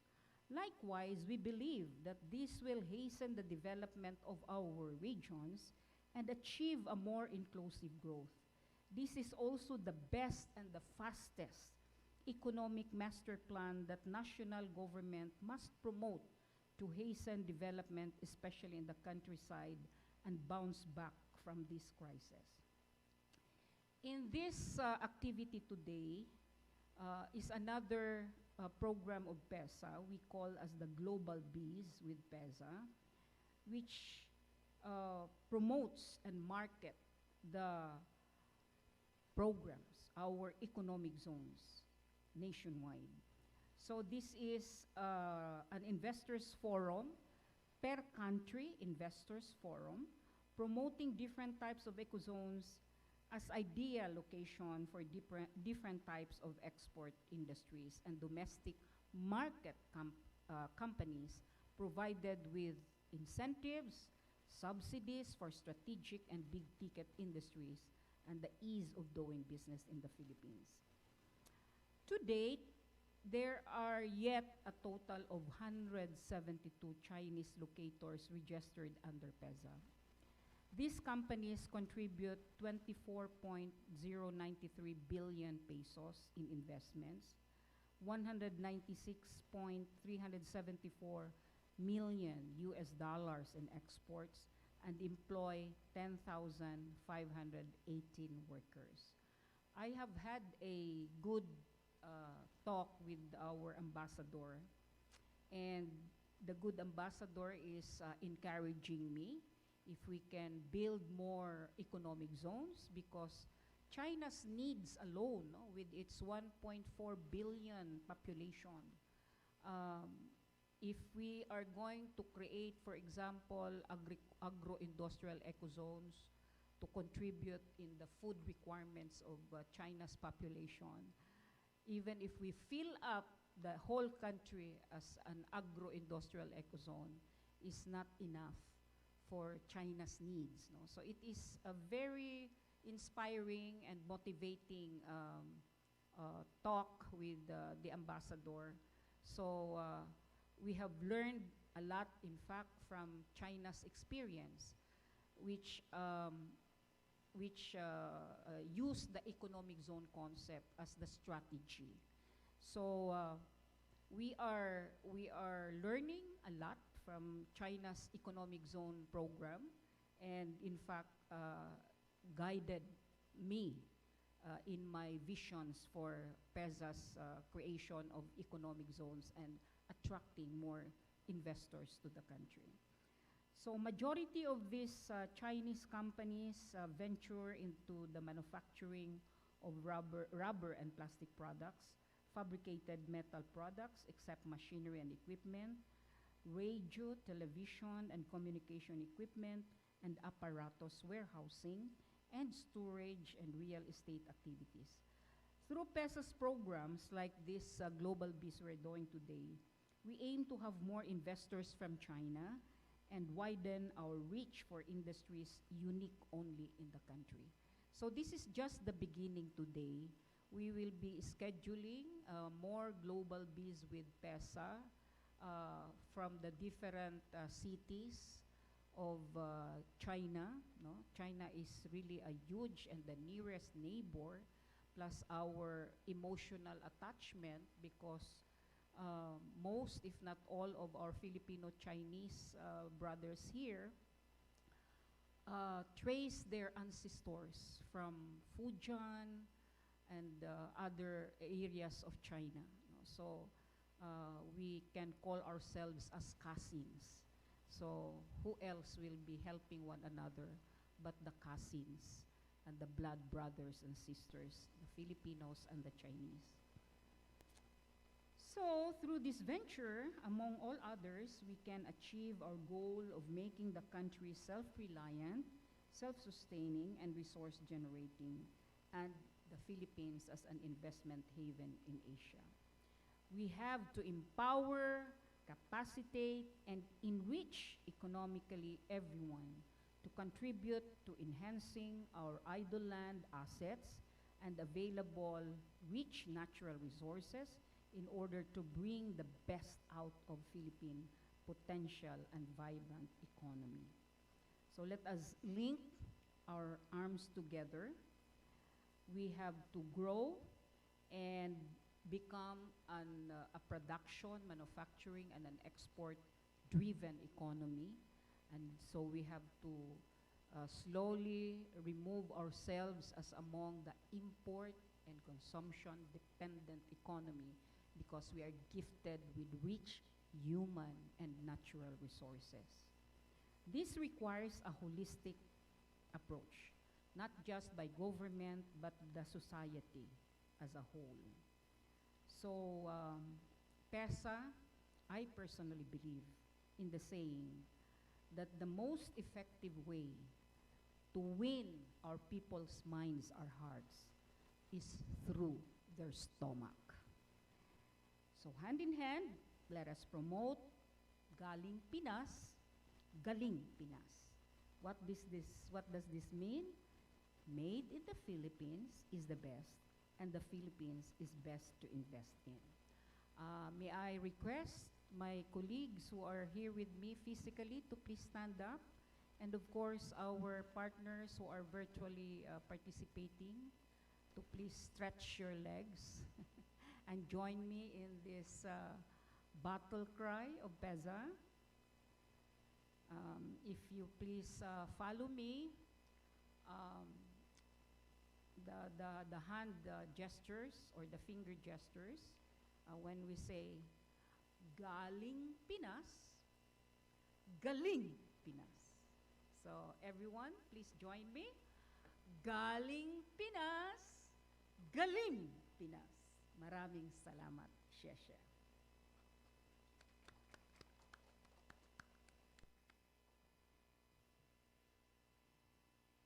Thank you very much, DG Plaza, for that informative presentations.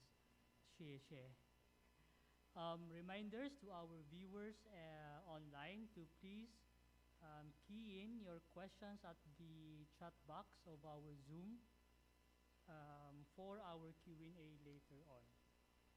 Now, in support of the Director General presentation, our next speaker has been with PEZA for about 21 years. He is our expert and the focal person for ecozone development. To discuss the registration processes and requirements of economic zones of PEZA, please welcome Mr. Emmanuel Cortero, manager of our ecozone development department. We fondly call him DMLOY. Sir, you have the floor.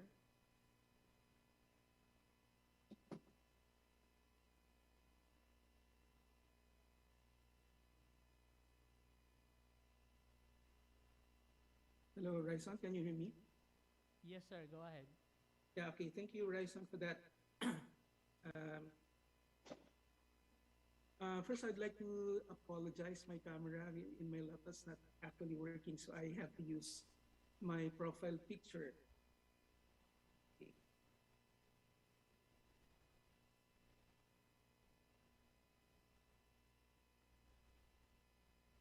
Okay. Okay.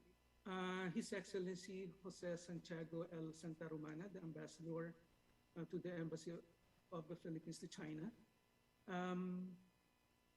Mr. Henry Lim Bonlyong, the President of the Federation of Filipino-Chinese Chambers of Commerce and Industry, Inc., to Ms. Dr. Lily Lim, to our Director General, DG, good afternoon, and to all the participants that are actually attending virtually, good afternoon to everyone. Now, I was tasked to do a presentation on the procedural guidelines on ecozone development. And my first slide would give you an overview of the definition of an economic zone as stated under the law, or the PEZA Law, Republic Act 7916. Now, special economic zones in the law refers to selected areas which are highly developed or which have the potential to be developed into industrial, agro-industrial, tourist, recreational, commercial, banking, investment, and financial centers whose metes and bounds are delimited by presidential proclamation. Now, there's really no encompassing definition of an economic zone in the country, but there are actually 4 core elements to qualify as a special economic zone. The first element is actually the special regulatory incentives and institutional framework. All companies that are registered with the PEZA, either this is a developer of an economic zone or those companies doing operation in these economic zones that are registered with the PEZA, are actually granted preferential policies under the PEZA law, i.e., and that is the fiscal and non-fiscal incentives. So if you're a company doing operation inside the economic zone, duly registered with the PEZA, you enjoy fiscal and non-fiscal incentives. The second element is actually the geographically delimited, usually physically secured. In the Declaration of Economic Zone, we always recommend up to the Office of the President, upon the approval of the PEZA Board, potential areas for development as an economic zone for the issuance of the necessary presidential proclamation. This proclamation is actually the operative act that gives the PEZA the legal basis to register these companies inside the economic zone and grant them those preferential policies. Now, the third core element is primarily export-oriented. Now, most of the locators of the PEZA economic zones are export-oriented. However, domestic companies under the new enacted law, which is the CREATE, can already qualify for registration with the PEZA and enjoy the incentives provided under the CREATE law. Okay? The fourth element is actually an economic zone own customs areas offering duty-free benefit. That is why all companies qualified for registration with the PEZA are actually granted the tax and duty-free importation of raw materials, capital equipment, including spare parts. Okay, these are the core elements to qualify for a special economic zone. Next slide, please. Now, we have existing types of economic zone, or we call this conventional economic zone. When PEZA started in 1995, when the law was enacted, until to date, we have actually this conventional type of economic zone. We have the agro-industrial economic zone. This is a kind of economic zone that hosting agro-based manufacturing and processing companies. Now we have the manufacturing economic zone. This is also a specialized industrial estate that actually hosts companies that actually engage in the manufacturing sector. We also have the tourism economic zone, and this type of economic zone is actually catering primarily those activities that are actually engaged in tourism. Although these are not that traditional tourism type of economic zone, this is actually catering primarily to companies that are actually catering to foreign tourists, okay? Primarily catering to foreign tourists.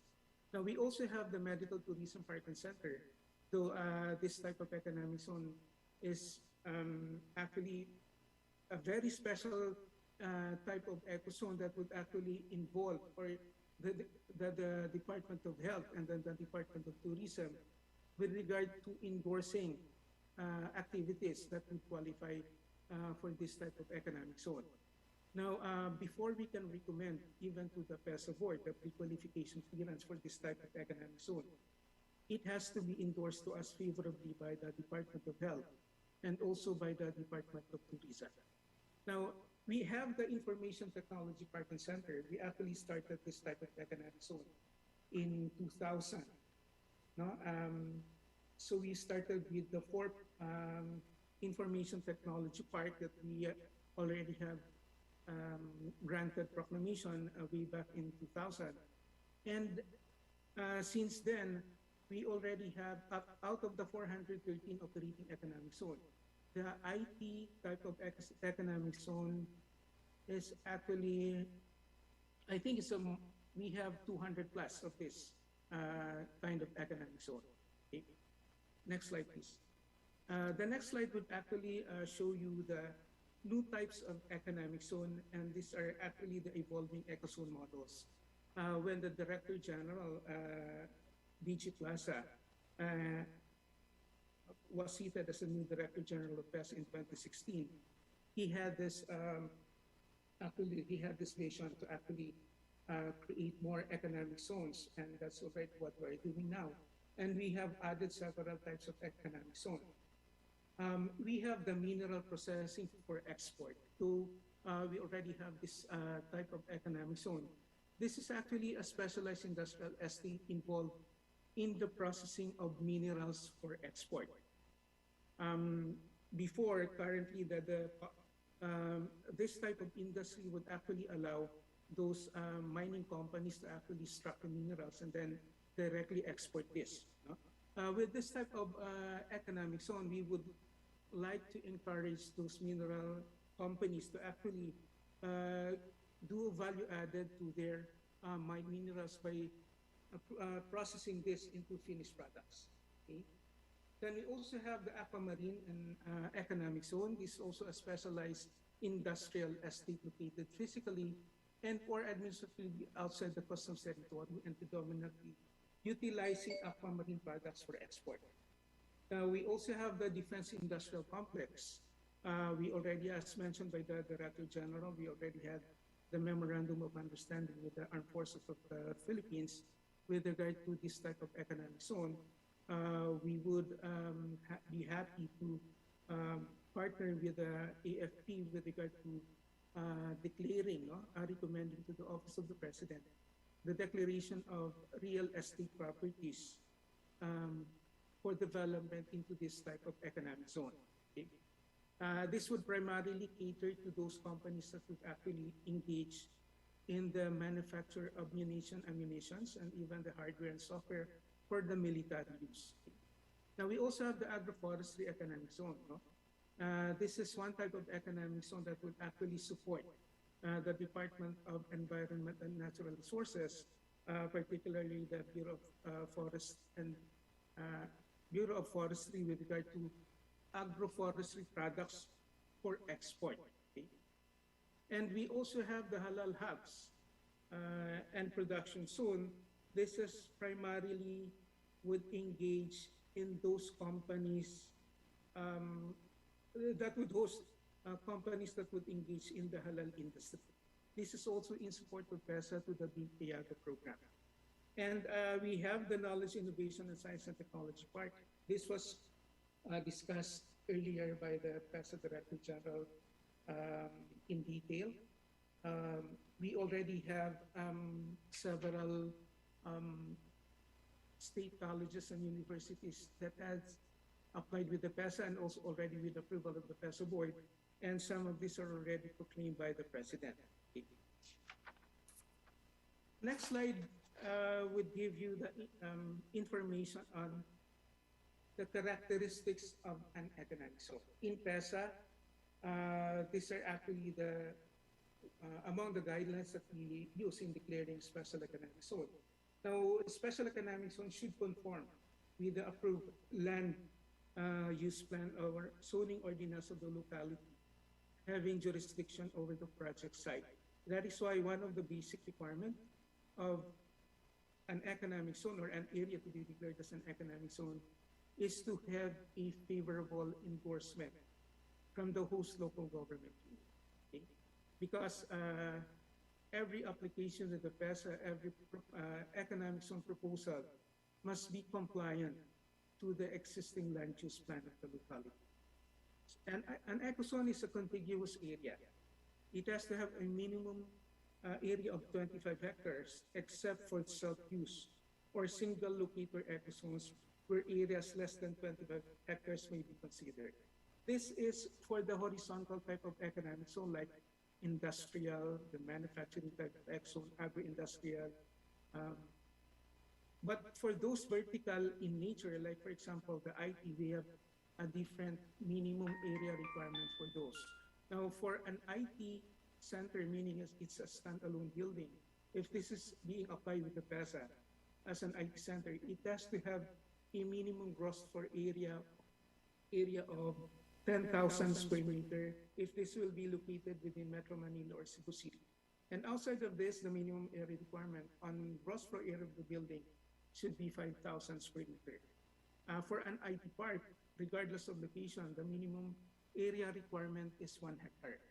Now, the metes and bounds of an economic zone is delimited by a presidential proclamation. This is actually the operative act.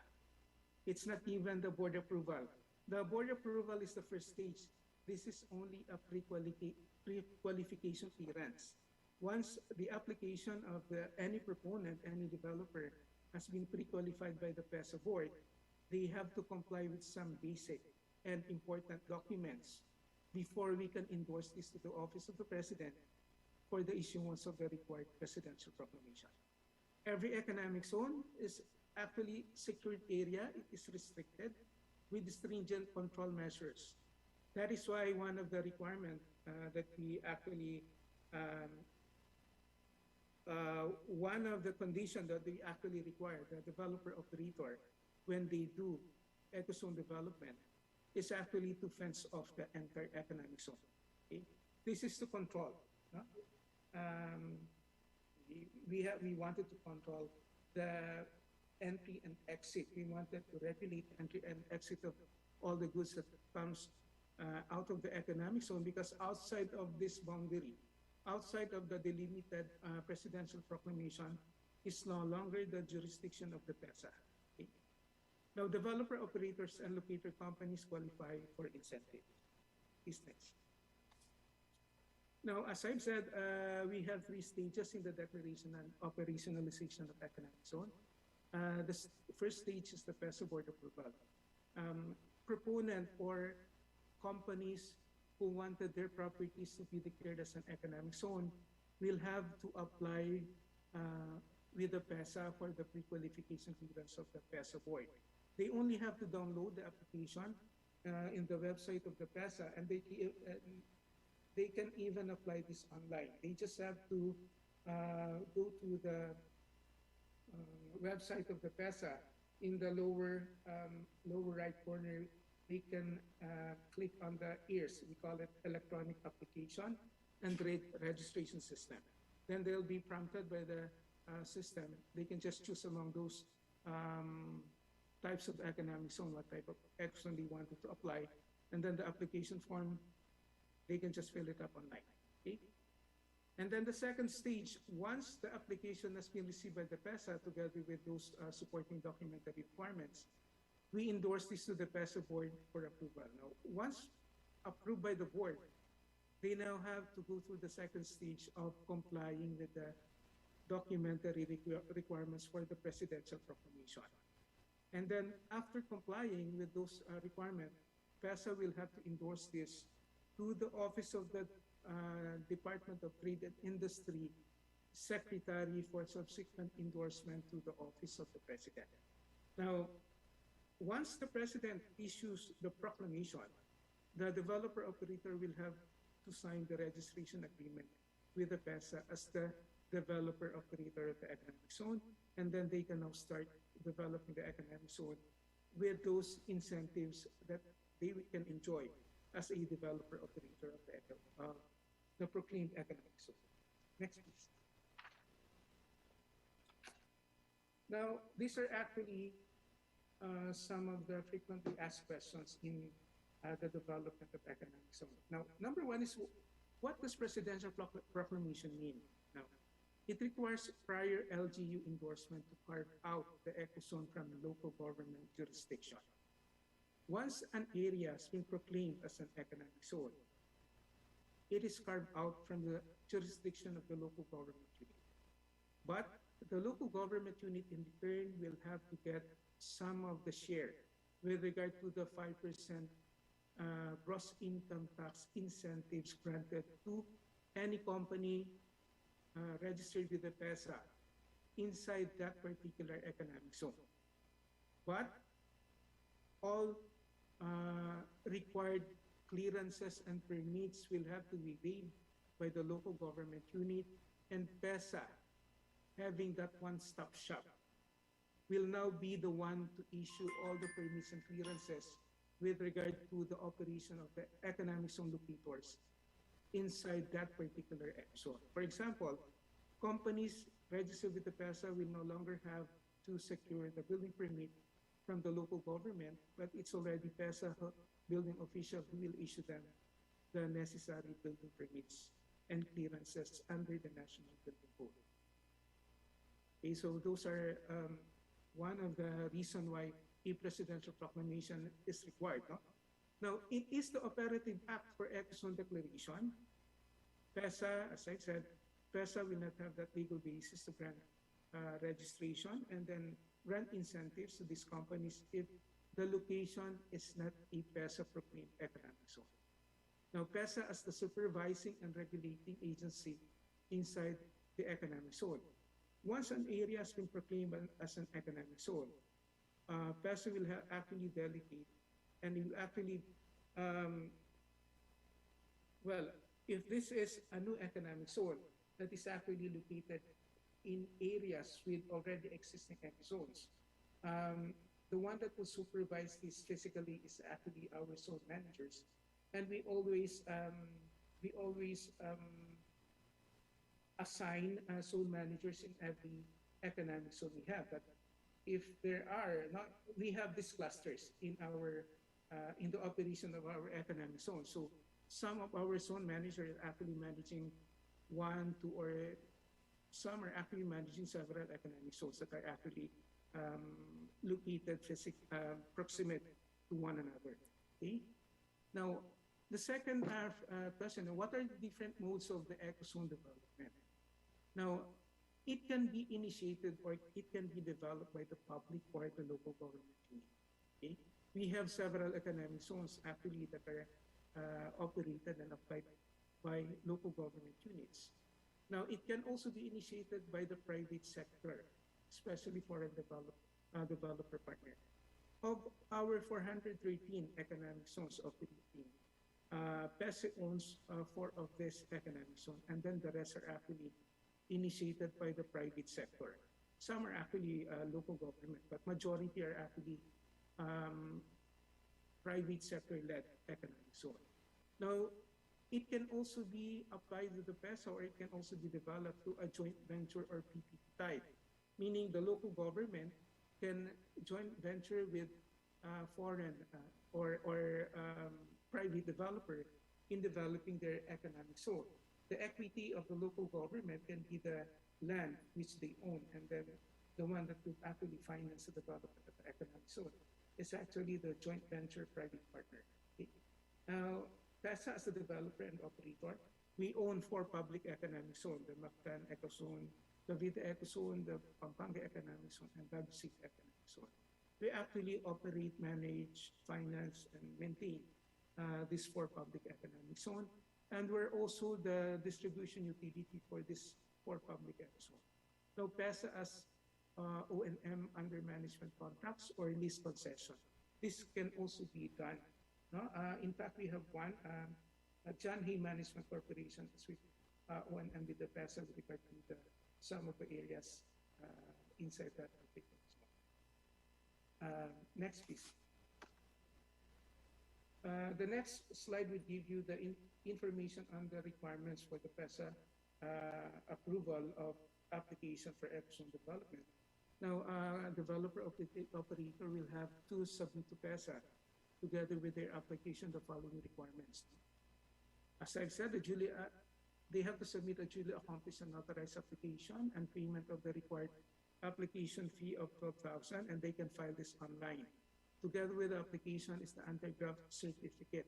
Now, there are some who actually ask, what is that anti-graft certificate? Now, this is actually attached to the application form.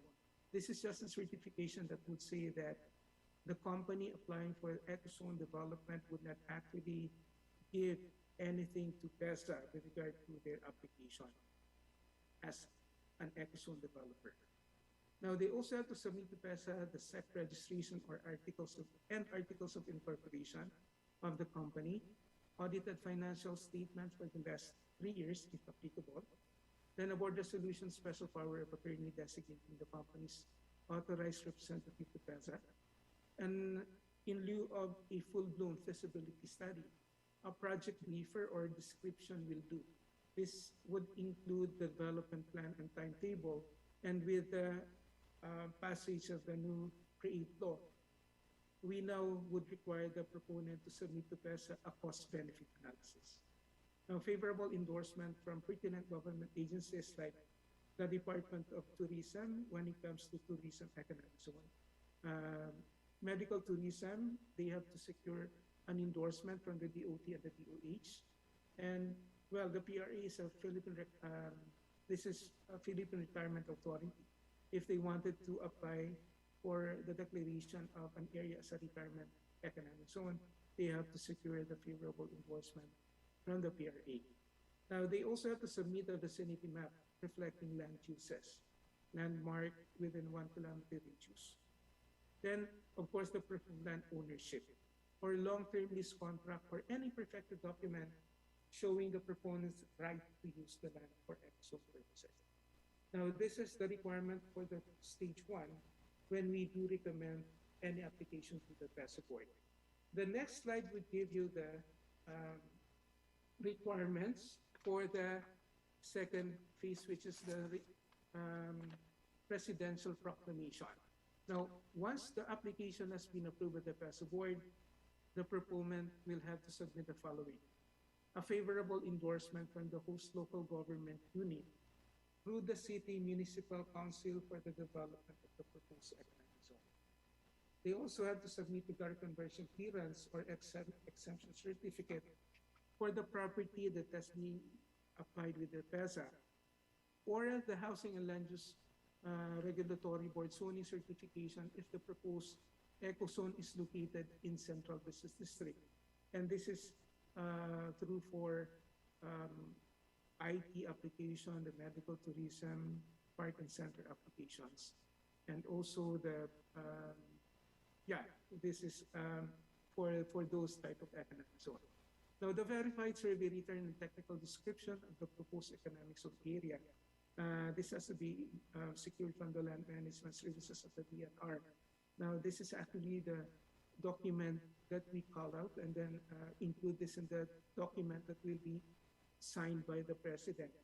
This is actually the meets and bounds of the economic zone. Now, we also need the environmental compliance certificate and of course the NWRB or the National Water Resource Board certification for the proposed EcoZone project. I guess that's all for my presentation, and thank you so much. Thank you very much.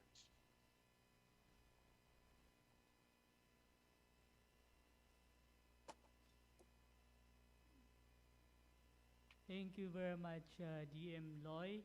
I'm sure our participants have some questions already by now, but please indicate it in our chat box. I believe some of our questions are being answered by our team. Moving on to the next speaker. Our next speaker will give us presentation on enhancing business engagements with China. He is currently the Commercial Counselor of the Philippine Trade and Investment Center, PTIC, in the Embassy of the Republic of the Philippines in Beijing, China. He represents the Department of Trade and Industry, DTI, and leads the promotions of Philippine export to and for foreign investments from China. He also acts as a China team leader working with the PTIC Shanghai, PTIC Guangzhou, and PTIC Hong Kong. His previous postings were in Paris, Kuala Lumpur, Chicago, and Singapore. Graduated from School of Economics at the University of the Philippines, Diliman, with a degree in BS Business Economics in 1982. Without further ado, ladies and gentlemen, please help me welcome STR Glenn Piñaranda. Sir?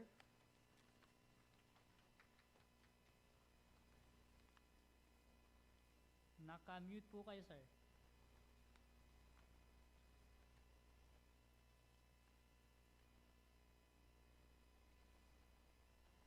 Thank you very much, Rice. Ambassador Santa Romana, Brigadier General Jing Plaza, Mr. Henry Lim Bonleong, and the officers and members of the Federation of Filipino Chinese Chamber of Commerce in the Philippines. Good afternoon. Magandang hapon po. I join Ambassador Santa Romana in expressing our appreciation to PEZA and the Federation for this opportunity to share insights on our engagement with China. And this will be very important inputs as we continue to expand our business with China, and also for developing industrial zones or special economic zones together with Chinese investors and Chinese enterprises. The Philippines is enjoying if I may say, a very conducive environment for growing our business.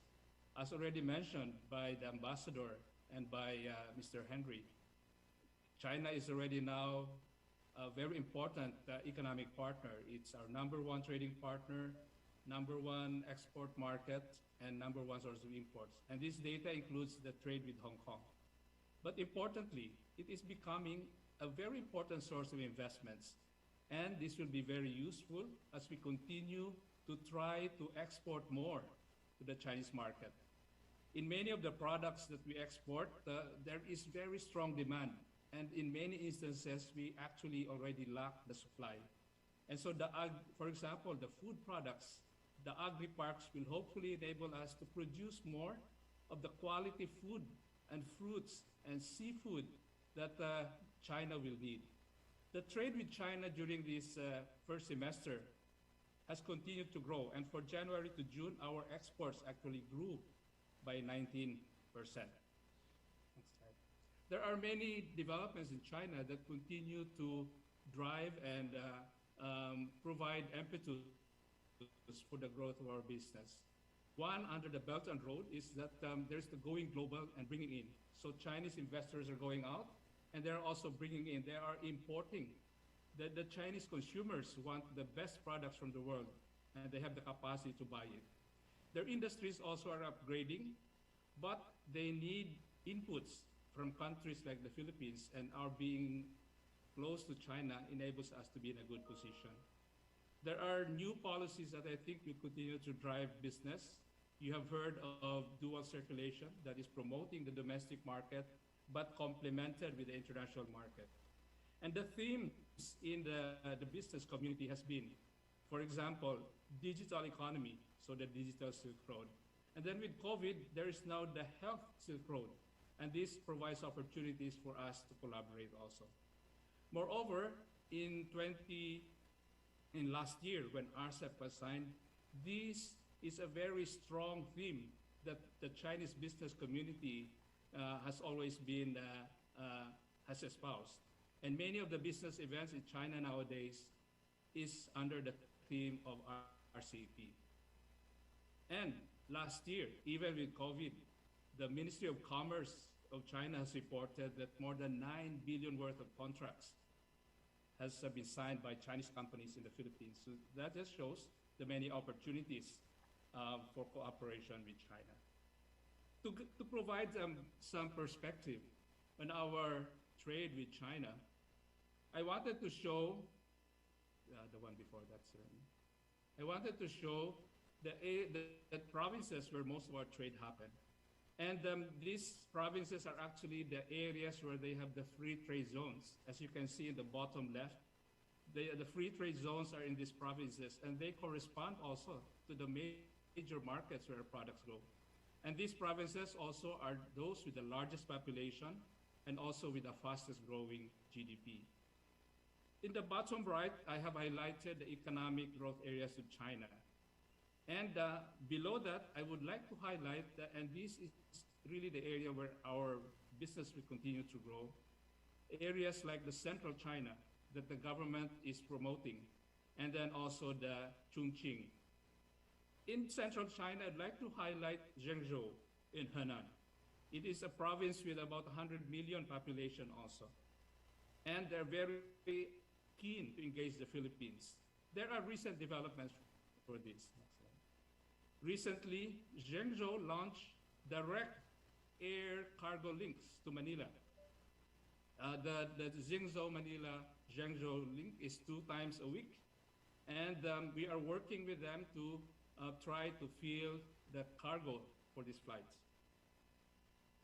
Next slide, please. What is important for us is that we have a project in building a national pavilion together with a Prestige International. This is a state, a big trading company. We are building a national pavilion in the Bairong World Trade Center. Through Bairong, we hope to provide more of our products to Henan and the surrounding areas around it. For example, and these are the specific products that Henan is looking for. They want to buy more of our fruits, seafood, and hopefully when durian is approved, they want to be the first in line in the queue. At the same time, they want to export some of their products, and maybe members of the Federation who are engaged in this can work with us in helping the proponent of this cargo flight to make the flights viable, both for incoming and outgoing cargo. In our investment promotion work, we'd like to share with you that, as confirmed also by Henry, there is a strong interest in doing business in the Philippines. And just to explain, to indicate to you that for us, the Philippine Trade Investment Centers in China, we have a very robust pipeline of investment leads, and we continue to work with them. In servicing and promoting investments in China, I'm sorry, these are just examples. Next slide, please. examples of some of the investments: Grandson, CNU, and next slide, Dito Telecommunication. I'd like to highlight Dito that since the project started in 2018, they have launched already the commercial service in March. They now have 2 million users. They have laid more than 15,000 kilometers of cable, and they have 81 data centers, and they are serving now 55 million. They have generated employment for 400 employees for themselves, but together with their contractors, they have already created 20,000 jobs. Next slide, please. Now, the sectors that we are promoting for investment in China are the following. These are part of the CREATE and under the Strategic Investment Priorities Plan that will be issued very soon. Next slide. In promoting investments in China, we work with the Chinese organizations and partners. So business organizations, the chambers, the banks, the industry associations. I'd like to highlight 86 Links. 86 Links is a platform for industrial parks. I would like to share with you that PEZA already has a MOU with them. And so PEZA is working with 86 Links to promote our industrial parks to be a destination for Chinese investments. Next slide. Now, I'd like to share with you that there was a survey conducted recently by Standard Chartered. They surveyed close to around 43 senior executives of companies that are very active in ASEAN. And this survey indicated that among the drivers of their interest in ASEAN is the access to market, and it's important for them that the local government is supportive of the businesses. Of course, they need a mature and reliable supply base. And from ASEAN, they hope to access other markets. Next slide. The same survey, the same survey has indicated which ones will be the priority markets for them. And the Philippines has been identified to be the 4th top priority in ASEAN. There was another report by the UOB FDI advisory, and they were referring to UNCTAD data. And this shows where FDI to ASEAN is going, and the Philippines is ranked 4th. You may wonder, why is Thailand not in the ranking? I have noted in the UNCTAD report that actually last year, I think there was a significant outflow of FDI from Thailand. That is why they do not figure in this graph. Next slide. The same report indicated which sectors where investments will grow. And I'd like to mention that these are the same sectors that we are also promoting in the Philippines. Now, going back to the Standard Chartered survey, these are indications of the focus areas for promoting a successful business and driving resilience in ASEAN. I'd like to highlight that there is interest in entering into new partnerships and joint ventures to increase market presence and to build production capacity in new locations in ASEAN. These will have implications on interest for joint ventures and also for the building of industrial parks. There was also a recent guidance from the State Council that, as you know now, e-commerce is really booming. And so many Chinese enterprises are building overseas networks of warehouses. We know that a major e-commerce platform in China is already building a warehouse in the Philippines.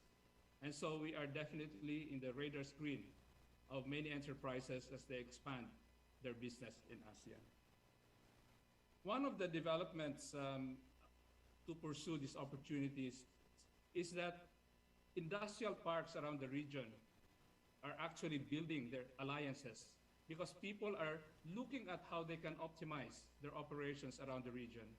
And one approach that we see, and Singapore is doing this, is they are linking up many of the industrial parks so that whoever engages ASEAN will be able to optimize whatever the different countries can offer. And as mentioned already by PEZA and by Brigadier General Plaza, the importance of promoting industrial corridors or investment corridors will be very, very important. This is already being done by our counterparts in Thailand, in Malaysia, and Indonesia. I think it is an effective way of presenting investment opportunities because by looking at the map, they can already see that the fruit, the agri sector will be somewhere in Mindanao, northern Mindanao, maybe the manufacturing will be in Calabar zone, and so on. Next slide, please. Now, as mentioned already by the ambassador, we participate in many and the major trade events in China. And I would like to express our appreciation for the Federation for being our partner. For example, in the China International Import Expo and Forum. This is the event where China says, we welcome to the world to come to China and bring to us the best products and services that you want to offer. There are many other events, like we are also joining the China International Fair for Trade and Services because this is a new area of opportunity for us. And we are developing the online country store, as I mentioned earlier. Next slide. In the area of investments, we continue to service the companies who are already in the Philippines. And as you can see, we have a robust pipeline of leads. And our major investment promotion event is CIFIC, which is coming in early September. We hope that the Federation and its members can continue to be with us as we do these promotional events. These are additional information on CIFIC. We are the guest country of honor. And last year, we had several events, and we are now in the final preparation for conducting other events this year. And again, I mentioned, next slide. We hope that the Federation can also join us there. Now, of course, we also do events for our overseas Filipinos, and very much of these activities are done in Hong Kong because about 270,000 of them are there in Hong Kong. Next slide. And very important in our campaign in China is our communications campaign. We have to understand the channels and the messages that will be sent to China. Next slide. And I'd like to congratulate the Federation for being an active contributor in really building up good relations with China by sharing very good reports and sending positive messages of our bilateral relations. And this is the article that was published in July 20, entitled China Contributes to Global Progress. Thank you very much, Federation, and I think this is an initiative that we hope can continue. I'd like to end by repeating this slide just to reiterate to everyone that there are 4 offices in China that work together with the embassy and other government agencies that are represented, the Department of Agriculture, the Department of Tourism, that can work with you as you continue to seek opportunities in China. With that, maraming salamat po. I look forward to joining the ambassador in the open forum. Mabuhay po tayong lahat. Shishi Jaja. Thank you very much, STR Glenn, Shishi. We have noted some of those China leads pipeline that you have mentioned, and actually can perfectly fit within our PEZA economic zones, such as what you have mentioned about the export, manufacturing, IT services, agro-food, tourism, energy, among others. So we look forward to our to welcoming investors from China. We have here the FFCCCII as our direct contact as their potential partner from the domestic market here in the Philippines. So also we are informing our post in Beijing as well that PEZA will participate at the CFIT or the China International Fair for Investment and Trade this September. Okay, so we hope that the presentations will encourage more Chinese companies to come and invest in the Philippines and help achieve PEZA's goal of making the Philippines as an investment haven in Asia. Again, thank you very much. And for the next part of our program, we are calling back again on our virtual floor GM Alim Giapal to facilitate the open forum discussion. GM Alim, you may sit there po on your table.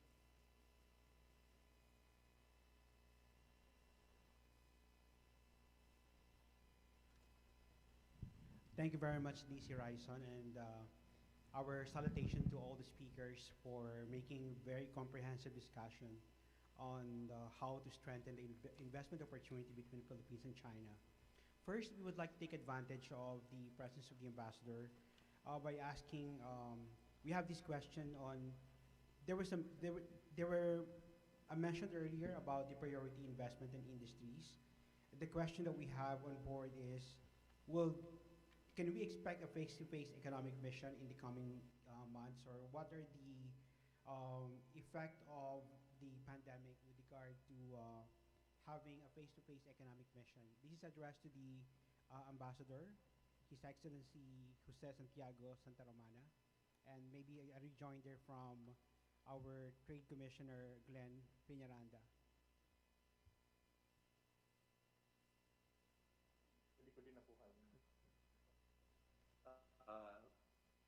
If I heard you right, you're asking about the possibility of sending an economic mission to China, or the Chinese sending an economic mission to the Philippines?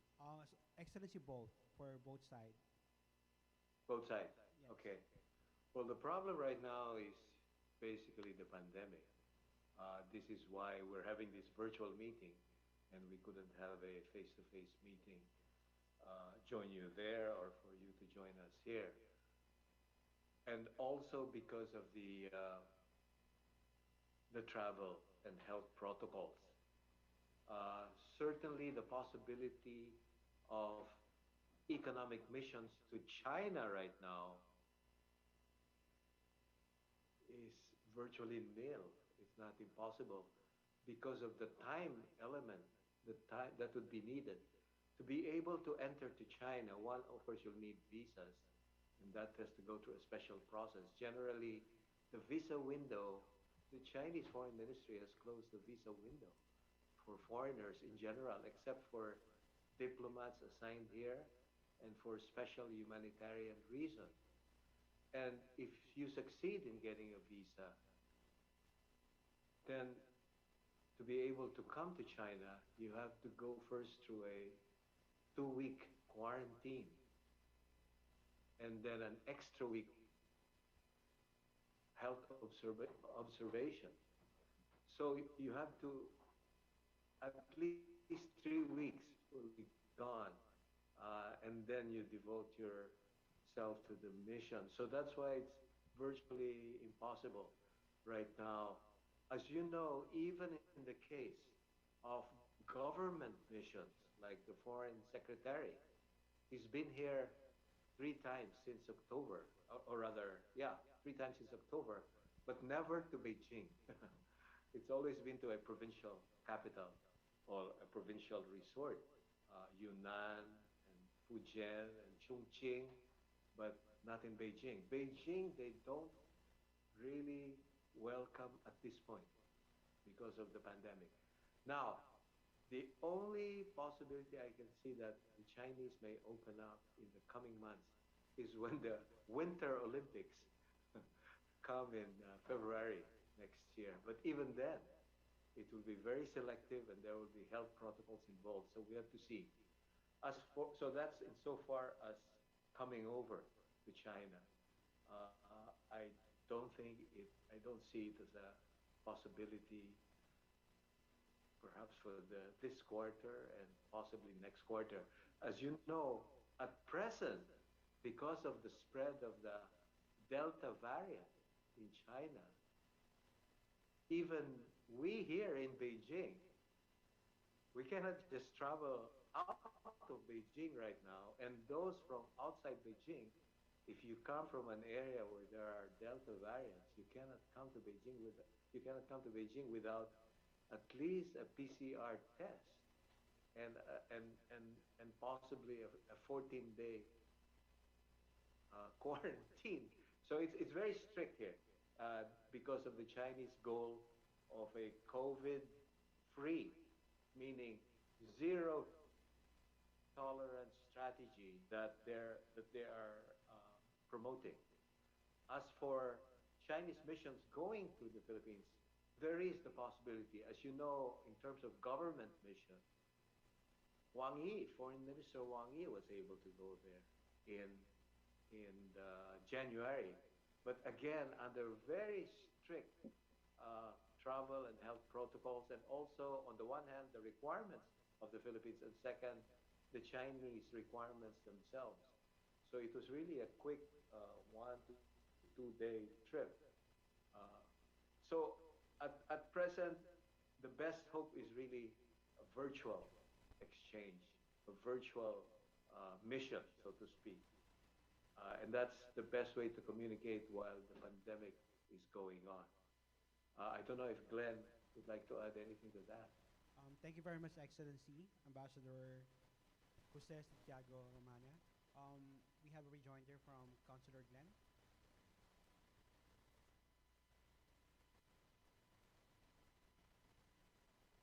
Thank you very much, Ambassador. I would like to add that there is a mechanism to allow Chinese businessmen who have legitimate, reasons to urgently visit the Philippines. And we have been assisting many companies in doing that. For example, the contractors, the technical people needed of the contractors of Dito, because they were committing to their deadlines in spite of the pandemic, we were assisting the critical people that they will need. And even for new companies that are really keen to pursue opportunities in the Philippines, we look at them carefully, and if the reason is valid and they follow the protocols, then we can endorse a possible visa for them. So as said by the ambassador, but now for our promotion activities, we are really geared to use available online channels so that we can reach out to as many people as possible in spite of the constraints. Thank you. Thank you, Councilor Glenn. This time another question to Director General Chorito Plaza. Earlier in your speech, you mentioned about priority program of the government led by President Duterte about accelerating rural progress through ecozone in the countryside. What are the priority areas for PEZA in terms of locating into the regional ecozones? Are there any identified local location for this? Thank you. That is exactly what we are marketing now. So we start with identifying areas that are potential economic zones. And because of the richness of the soil of the Philippines, so we definitely can create different types of economic zone. PEZA's policy is we have to be environment friendly, meaning we encourage ecozones that goes with the kind or the potential land and the resources on it. So we will not destroy the environment. For example, if the land is agricultural, we call it agro-industrial. So only industries who are into food and agriculture-related products should be located in this agro-industrial. Same with timberland. We only we call it agroforestry ecozone. So only wood-based industries like furniture making, and of course paper making industry from the leaves of the trees. So we hope that this huge industry before that contributes to largely to the income of the government will be restored back. So it will also protect the environment because agroforestry related industries will have to really plant trees because these are the sources of their raw materials, no? So our reforestation project will be realized, no, protecting the environment, and then we put a stop in importing wood, no, with the 15 million hectares of timberland. So meron din tayo, we also have aquamarine ecozone. So this will attract fish and mineral processing companies. And then we have mineral processing economic zone. So we hope to attract mineral processing industries, no? So this and others, other economic zones that will fit the location of the equivalent industries, no? This will also. I am supposed to ask a question to, or not really a question, but a help or a support from the good ambassador Santa Romana and Glenn. What we are doing now as our strategy in PEZA is we invite private landowners and even LGUs and the national government agencies managing public lands. So those who will develop economic zones are Filipinos, no? Then economic zones are proclaimed by the president. So those export companies, for example, and even domestic companies who are into manufacturing, processing, refinery, assembly, tourism, medical tourism, IT BPO, these should be located inside our economic zones to enjoy the incentives and the subsidies. So what is this? So we are seeking the help of His Excellency Ambassador Santa Romana, Glenn, and our partners in the Philippine Embassy in China, and of course the Federation, no? These are the sectors that we are emphasizing to invite, and perhaps future virtual exchanges will be focused to Chinese or China's industries who are into agriculture, steel and other construction materials industries, those who are manufacturing e-vehicles, of course medical supplies, and then even universities, no, because we want to partner with the Chinese universities to partner with our local state and private universities that we are also creating in their campuses the KIST, the Knowledge, Innovation, Science and Technology Park. So basically, PEZA is inviting every Filipino, every landowner, every supplier, every industry to invest inside our economic zones, because this is where incentives and even subsidies are provided.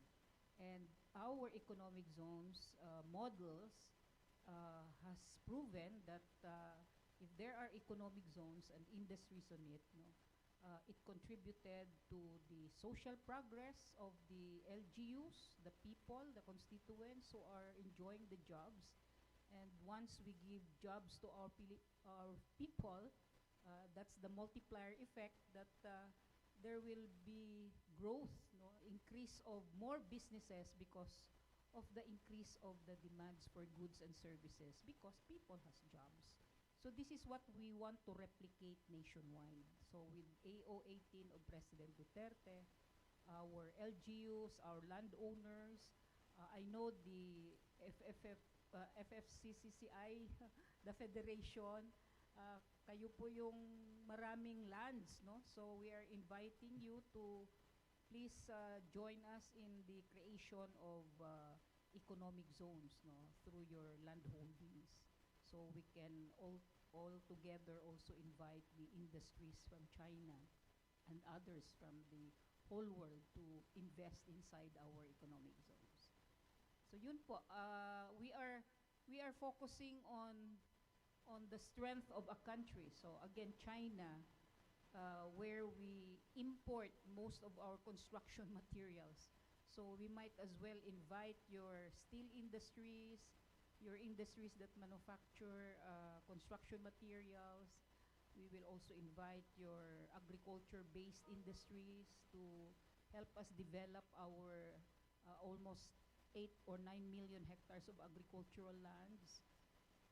So we can put a stop on the importation of our food, and almost everything we are importing, no? So making the country become more self-reliant, self-sustaining, and resource-generating. Thank you very much, Director General Charito Ching Plaza. In the following order, we're going to have a rejoinder from Commissioner Glenn, and then followed by Mr. Henry Lim, and then the next in line would be Mr. Rexy. So, Councilor Glenn? Yes, thank you, DG. We look forward, as always, to partner with you in promoting this. I just want to mention that the sectors of agriculture, and I know this is very close to the heart of Henry, we actually have the Chinese government working with us in promoting investments in agriculture. So together with our agriculture counselor and together with the Ministry of Agriculture and Rural Affairs of China, we are together in conducting investment seminars. Because first, we are encouraged that because they want to buy a lot of our good and quality food products. We are so close that the freshness of our fruits and the seafood arrives in China in a very good state. Bananas, the competitor is halfway across the Pacific. You know? Cambodia and Laos maybe have some now, but they're saying our bananas are sweeter and better.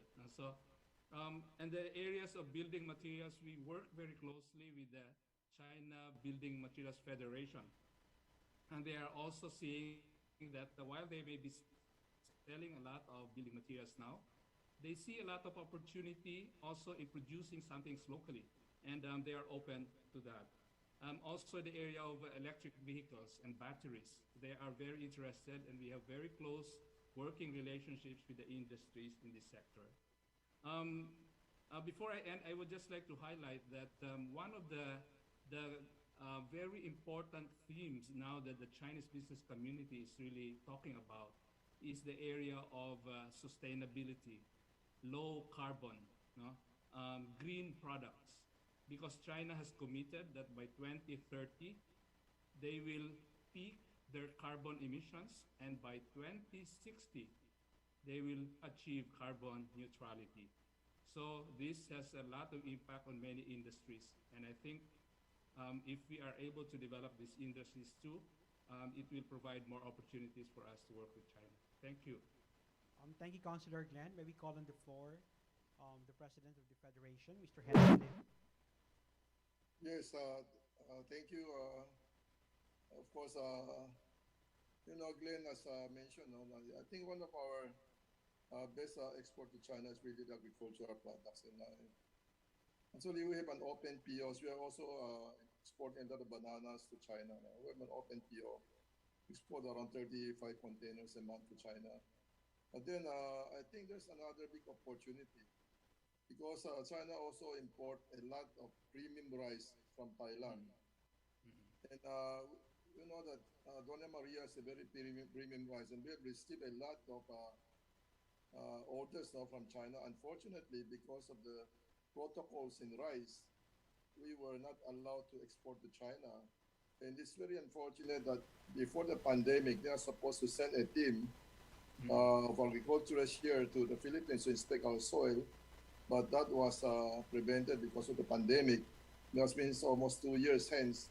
So if I may ask our good agricultural counselor, and also Glenn, and also our good ambassador, but if we are already exporting to a lot of countries in the Middle East, even to America, is it possible that to exempt us from the protocols? Because rice is not a live thing, no? It's a dead thing already. You know, it's milled, it's dried, it's nothing. hopefully if we can convince them so that we could at least export our rice to China. I mean, these are really premium rice, no, that are priced at more than $1,000 per metric ton compared to the ordinary rice, which is around $400. It's going to be a good source of income, no, for our farmers and for the Philippines. So I hope maybe in the following weeks or months, maybe you can try to see how we can come out with a good agreement with China, no, so that we could at least export our rice to China. Hopefully our good ambassador in Glenn can. And as far as the PEZA is concerned, I'm also in industrial subdivision.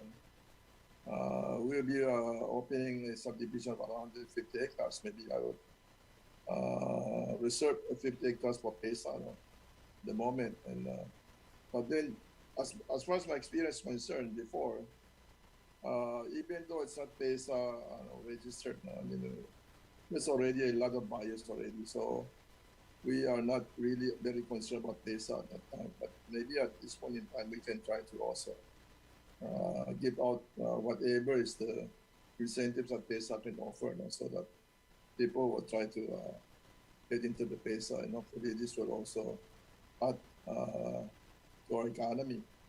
So Glenn, my good friend Chito, Ambassador Santa Romana, maybe glad to work out with our agricultural counselor and also with the agricultural ministers of China.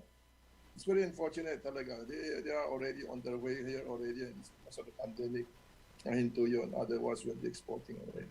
Again, thank you, and have a pleasant good afternoon. Alem, may I just add an information to our FFCCCII friends and of course to the ambassador. PEZA has now a new concept of an ecozone. No? So our new concept of an ecozone is township. So meaning there will be 3 areas in an ecozone required to service the needs of our locators and our workers. So in an ecozone, for example, there is an area for the factories or the industries, then another area for commercial facilities, and residential. So I am now in fact encouraging subdivision builders. Gawin ninyong ecozone, hindi lang housing, because housing is now a part of the ecozone. So this will attract more investors and locators because everything in an ecozone is there, no, where they can work, live, learn, and play. So we are in fact transforming our 4 public ecozones to become township. So this becomes model of green ecozone, sustainable and smart ecozone, and we will make it as an ecozone tourism destination. So our current locators, for example, are very excited about it because they don't have to get out of the ecozone to live somewhere else because everything is already in an ecozone. Their work is there, their residence is there, the commercial needs, no, facilities are also there. So ito na po yung ating concept, President Henry. So kung may lupa po kayong yung mga members ng federation, if you have big huge of lands, no, apply it as PEZA ecozone, no, and then both the landowner will enjoy our incentives, including every locator industry. So yun na po, township. So green, our ecozones are built into township, which has commercial, industrial, and residential areas, which are green, healthy, sustainable, and smart. Kasi po yung smart niya, yung aming vehicles po na mag-iikot sa ecozone to pick up the workers will be e-vehicles, no? E-vehicles. So, yun na po ang ating concept ngayon. So, we're going to transform it to become beautiful ecozone, comfortable, secured, safe, no? So, everything is there in a package of the PEZA's ecozone. So, President Henry, pag may lupa po kayo, no, the members of the federation, we only require 25 hectares, not less than 25 hectares, no. The bigger the better, so that you can put more industries, more commercial, more residential. Thank you very much, Director Yes, ma'am. General Yes. Charito Ching Plaza. Yes, Mr. Henry Lim. No, thank you. Thank you thank you to my very good friend, of course, Director Plaza. We will consider that. Yeah. Thank you. We also would like to acknowledge some of the questions raised online through Zoom from Mr. Victor Chan, Ms. Elsie Chua, Ms. Mary Ann C., Ms. Karen, Mr. Wilson D. Flores, Mr. Oliver D. Guzman, Mr. Rexy, Mr. Jimmy Chan. Some of these questions were already answered by the Deputy Director General, Teresa Panga. Let us ask this question from Mr. Jimmy Chan. In line with export promotion and ease of doing business, a lot of goods come and go through the customs. It is a given standard that customs clearance of goods coming in takes weeks to clear. Is there any way to be competitive with countries like Singapore, where a day of processing is a standard? Has the government or any other agency take a serious step to correct this flaw and disadvantage for locators in the Philippines? Okay, can I answer that? That is exactly the strength of PEZA, no? Because first is we provide the ease of doing business in the Philippines. So if you're going to invest in registered lands and buildings as ecozones, no? The ease of doing business start with we are a one-stop shop, meaning si PEZA lang ang mag-provide ng permits, no? Building permit, occupancy permit, import-export permit, no? Si PEZA lahat ang magbibigay niyan. At saka parang yung inyong application and registration ultimately will already be the business permit. So part of the ease of doing business in PEZA, you are exempted from paying local government business permits, no, and other fees, because the LGU host, wherever the industries and ecozones are located, are already shared 2% of the gross income earning of the locator, of every locator and the ecozone developer, who is provided a special 5% rate, no? So yung 3% ibabayad ng locator, ng investor and ecozone operator to the BIR. That's the share of the national government. The 2% you directly pay it to the city or municipal treasurer where the ecozone and the industry is located. So yun po yung ini-enjoy ngayon ng present investors natin up to 7 years more, no? Kasi yun ang nasa create na parang sunset. Later on, they will be using the corporate income tax rate, no?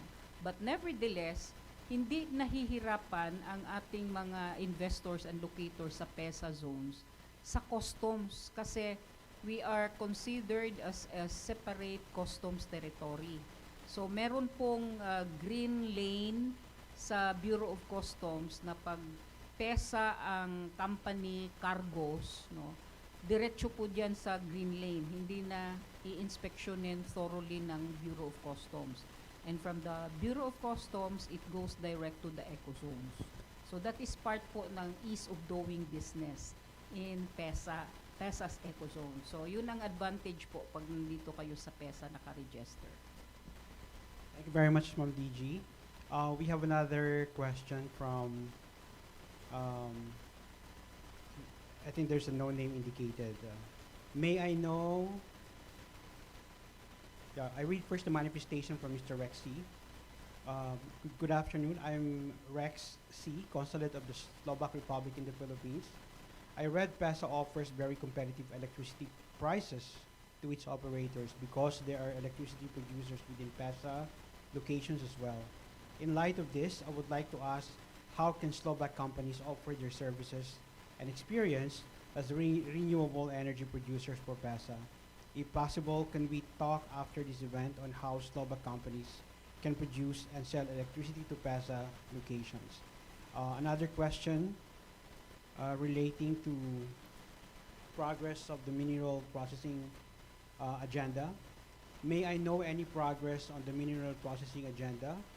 Any China company or local companies spearheading this long-term goal? Which specific mineral are being included? Any of our officials from PEZA could answer this. Okay, right now we have two Japanese companies building mineral processing industry, no? One in Palawan, one in Surigao. So they process the raw minerals into different finished products. So meron tayong forthcoming big mineral processing ecozone. This is in Diwalwal because we have a MOA now, and the application of the Philippine Mineral Mining Development Company. They're supposed to manage the Diwalwal in Davao, no? So soon, this will be a full-fledged mineral processing economic zone. So we will be inviting industries like gold manufacturing or jewelry manufacturing, I mean, no? And other mineral processed goods, no? We are attracting these people to locate in our identified and existing mineral processing economic zones. Thank you, Ma'am DG. I see Councilor Glenn raising his hand, or also a statement from the ambassador. Yes, Councilor Yes. Glenn. Yes, thank you very much. We know that the government has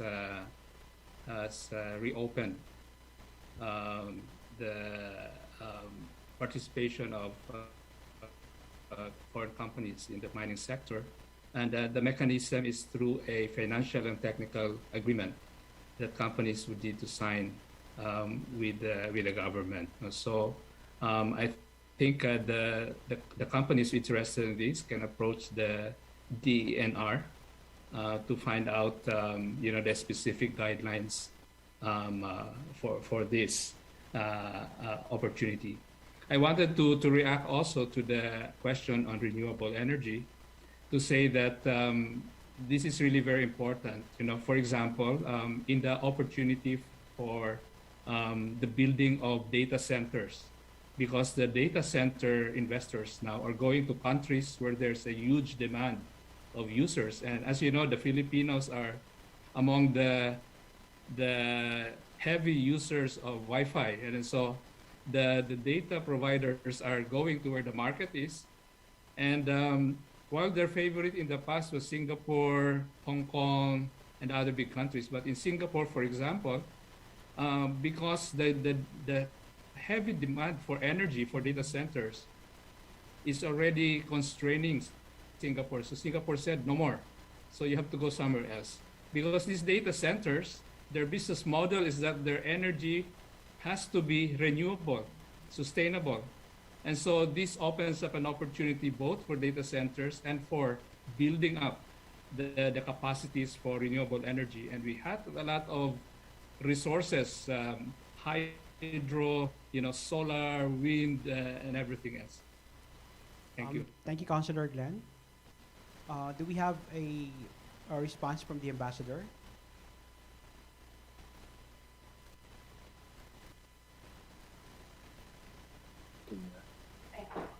Okay.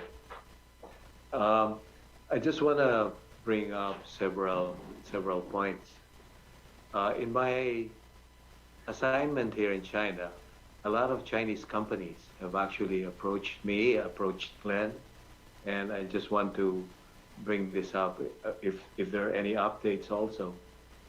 One, for example, is that the Chinese were looking for exactly what Director General Plaza was saying, a big piece of land where they can have an industrial zone. And this has been a search from the very beginning. And I don't know if there's any update, because at one point there was a plan to do it at Clark. But because of the pandemic, I think there have been some disruptions in this plan. and I don't know if it has already happened. There was also a search somewhere in Batangas at one point.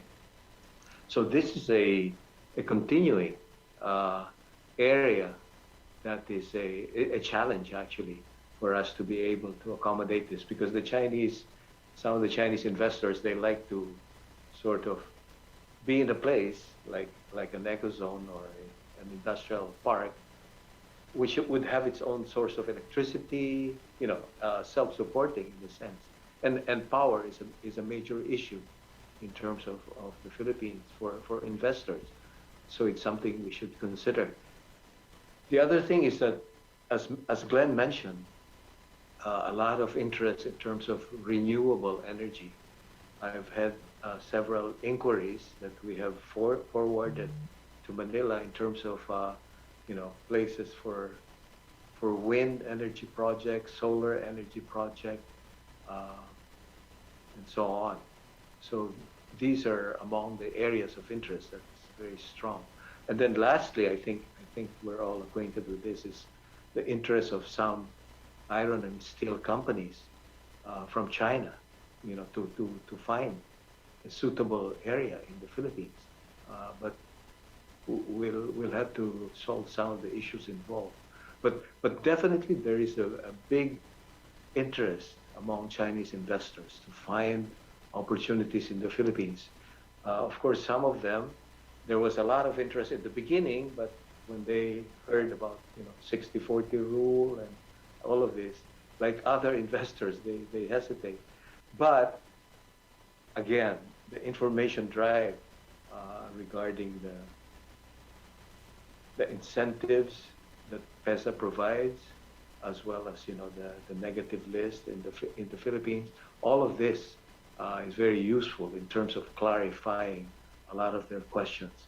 But I just wanted to bring this up because at the embassy we get a lot of inquiries, and so we forward it to Glenn, to different government agencies, and also to be able to encourage them to go there. As Glenn said, we do the visa window for Chinese investors remain open. And of course, there is a vetting process. Usually, it would have to be,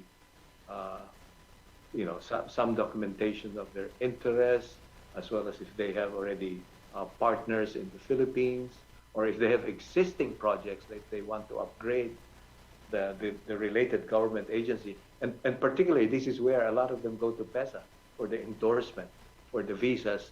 That is what we process as promptly as possible, just for the background of the group.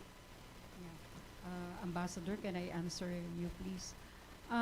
That is exactly the product of PEZA. First is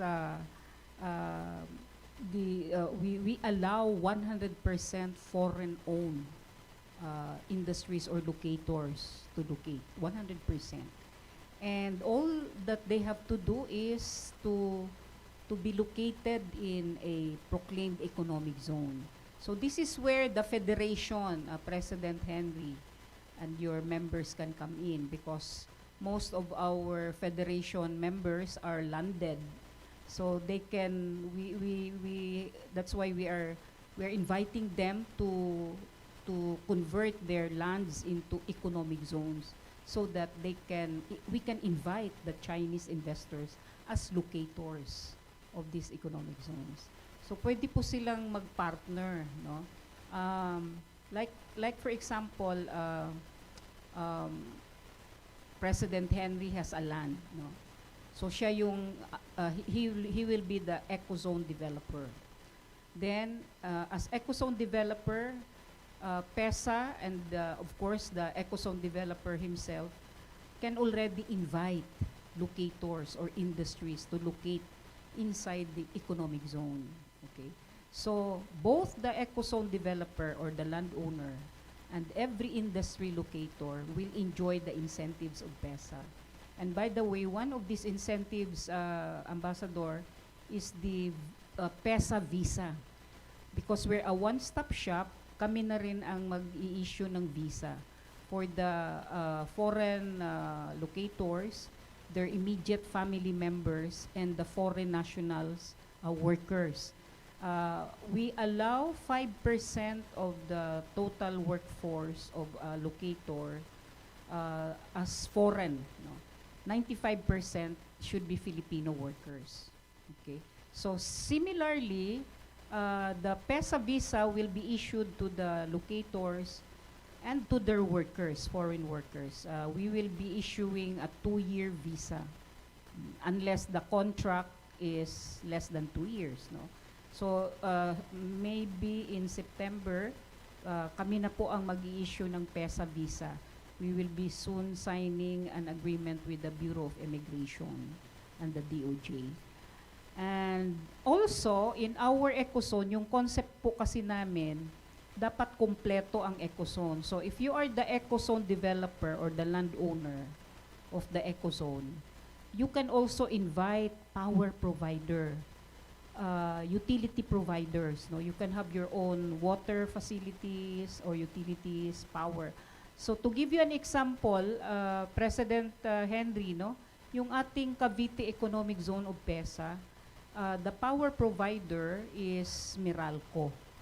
But Meralco's power rate is only 5 pesos per kilowatt hour, exclusive to the industries, to the locators. And if the industries or the companies are located outside the zone, they are paying 12 pesos per kilowatt hour. Doon naman sa ating Mactan Economic Zone, ang binabayaran ng ating mga locators is 7 pesos per kilowatt hour. If the companies or industries are outside the ecozone, they are paying 14 pesos per kilowatt hour. So that's another form of business if you are an ecozone developer, President Henry. Yung lupa mo, gawin mong ecozone, and then you can look for your own power provider with the who will also enjoy the incentives of PEZA, but the condition is their power rate must be very, very cheap and quality, meaning walang brown out kasi masisira yung mga industrial machines pag may mga brown out. So yun po ang aming existing program sa ecozones namin, Ambassador. No, so our Chinese investors later need not worry because everything will be provided at a cheaper cost. Power, the water, no? We see to it that all the needs of our locators and investors inside our ecozones are provided cheap and quality. Thank you very much, Director General. Also, kasi there are a lot of other companies so that they prefer to be BOI registered, no, than ecozone. Maybe you can try to make a differentiate. What is advantage of ecozone as together the BOI registered company? Okay po. Yung mga ano kasi, those who are registered with BOI has a domestic market. Yung kanilang goods po ay for domestic market. Sa amin naman, sa PEZA ecozones are for export. So if you are an export company,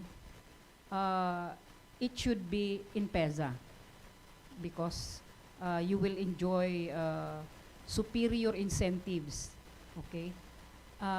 Also, we allow foreign investors and even Filipino investors who are exporters to sell in the domestic market. So if it's a 100% foreign company, 70-30 po.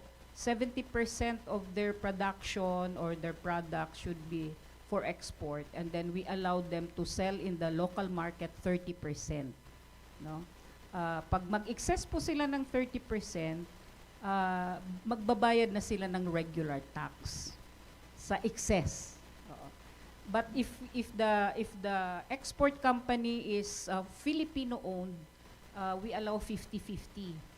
50% for export, 50% for local market. But so far, majority of our export companies in PEZA are 100% exporters. So inaalaw po namin yung domestic market. Thank you, Ma'am DG. We have a raise hand button from Ambassador.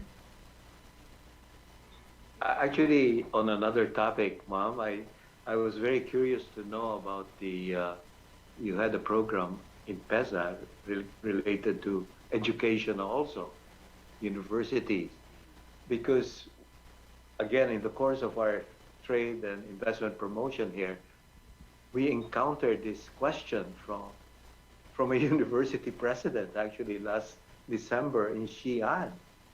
The Xi'an University president, it's a Xi'an International University, raised the possibility of a joint venture with a Philippine university, and the plan was for like a graduate school, and they would bring the Chinese students there. But we brought the issue to CHED, and we were told under the Constitution or under the rules it's not allowed. But so I was curious on what the possibilities are, because it's a very serious offer that they actually, and probably something we should now course to PEZA for your study and for your consideration, because they still keep on calling us to ask when they can do this, and they would basically set up a jointly run university in the Philippines. Of course, in their case, geared for Chinese students to study there, and they would even bring the faculty. They're asking the possibility of doing it in Chinese. So perhaps something to consider. Yes, sir. Ultimately, that's our goal, no? To have a foreign university partner for our KIST parks. This is for our ecozones in the universities, private and state-owned universities. This is a new type of an ecozone. That's why ang focus po ngayon, Ambassador, muna is on R&D. Pwedeng mag-exchange sa research and development. And then as we move forward, especially on the skills, the technical skills that we want to provide and assure our foreign investors, na kasi ano nga yung the advantage of the Filipino workers is that we can speak English, so no need to translate manuals and everything, no? And well, we have a young population, no? That's why nag-evolve pa po kami how to go farther from R&D. Maybe we can already have an exchange of the courses, no, yung mga professional and technical and skills courses, no. We will go there ultimately. It should start with also industries locating in our KIST parks. So like meron na tayong mga IT BPO, no, in Batangas State University, the pioneer KIST natin. So marami na pong mga IT BPO, meron na ring pumasok na manufacturing of small products, no, inside the campuses of our KIST parks. So ultimately po makukumpleto natin 'yan. What I know is there is a limit to foreign students, acceptance of foreign students in the Philippines, no. Ultimately, because this is a need already for industries, no. If we really want to be export oriented, no, so we have to welcome the technical and professional and other skills training programs of other countries so that we can attract more industries of the world. Let's let that university please connect with us, and then we will connect them with our existing KIST universities and colleges. We have already a few, but SUCs, for example, we have 100 plus state universities and colleges, and we want them to partner with foreign schools para there is the bringing in of new technology and knowledge and skills to the Philippines. Thank you very much, Director General. Yes, Ambassador. Yes, that's Thank you very much for your clarification, ma'am. That's very useful. We'll refer this project to your to your department. There's one more thing. It's actually, I'm very thankful we have this opportunity. It's become like an exchange of ideas. There's one more thing. It may not fall under you, but maybe you can also generate ideas on how to do this. The Chinese, there's a lot of discussion now between us and Chinese companies here on the issue of Filipinas, caregivers and workers or domestics, because there is a big demand in China for Philippine English-speaking nannies and the like. But of course, this generally belongs to, Department of Labor and the like. But the concept is different. In China, they don't. The government is not willing at this point to accept or to legalize this sector because it competes with the local labor. Are we still on? Yes, sir. So that the basic issue actually is they want to set up like training centers in the Philippines so that then they could have Filipinos, teachers, train Chinese domestics or even Chinese trainers. And I know this may be beyond the scope of PEZA, but this is again another business idea that is percolating around. And I just want to bring this up for your information. Thank you very much, Ambassador. Siguro sa Ambassador, sa purview ng DOH and DOLI and DTI, I think. Yes, I know. Kasi We're trying to find out also sir, yung amin po kasi sa PEZA are export companies who are into manufacturing. Like the business ideas here at the moment. ITBPO, etc. Thank you very much, Director General Charito Ching Plaza and His Excellency Ambassador Jose Santiago Santa Romana, and all our distinguished speakers and guests. Much of our desire to entertain more questions. Some of them were already answered by our Deputy Director General Online, Mr. Tereso Panga. Much of our desire to accommodate more questions, we have to abide by our schedule. We have a curfew also here in Manila, so that completes our open forum. Magandang hapon po, and thank you very much on behalf of the leadership of the Philippine Economic Zone Authority. And again, our commendation to Dr. Lily Lim for facilitating this forum. On behalf of his principal, the Federation of Filipino Chinese Chambers of Commerce and Industry Incorporated. For your further questions and comments, you can reach us at info@pesa.gov.ph. Maraming salamat po. I turn you over to our Master of Ceremony, Mr. Ryson Arubinto. Thank you very much to all of you, Ambassador Santa Romana, DG Plaza, President Henry Lim, DM Loy Cortero, STR Glenn, and of course to our moderator GM Alim. A special mention as well to Dr. Lily Lim, who are with us today physically. Indeed, it was a very interesting and fruitful discussion that we have this afternoon. This is one of our events that actually have garnered many questions in our Zoom chat box.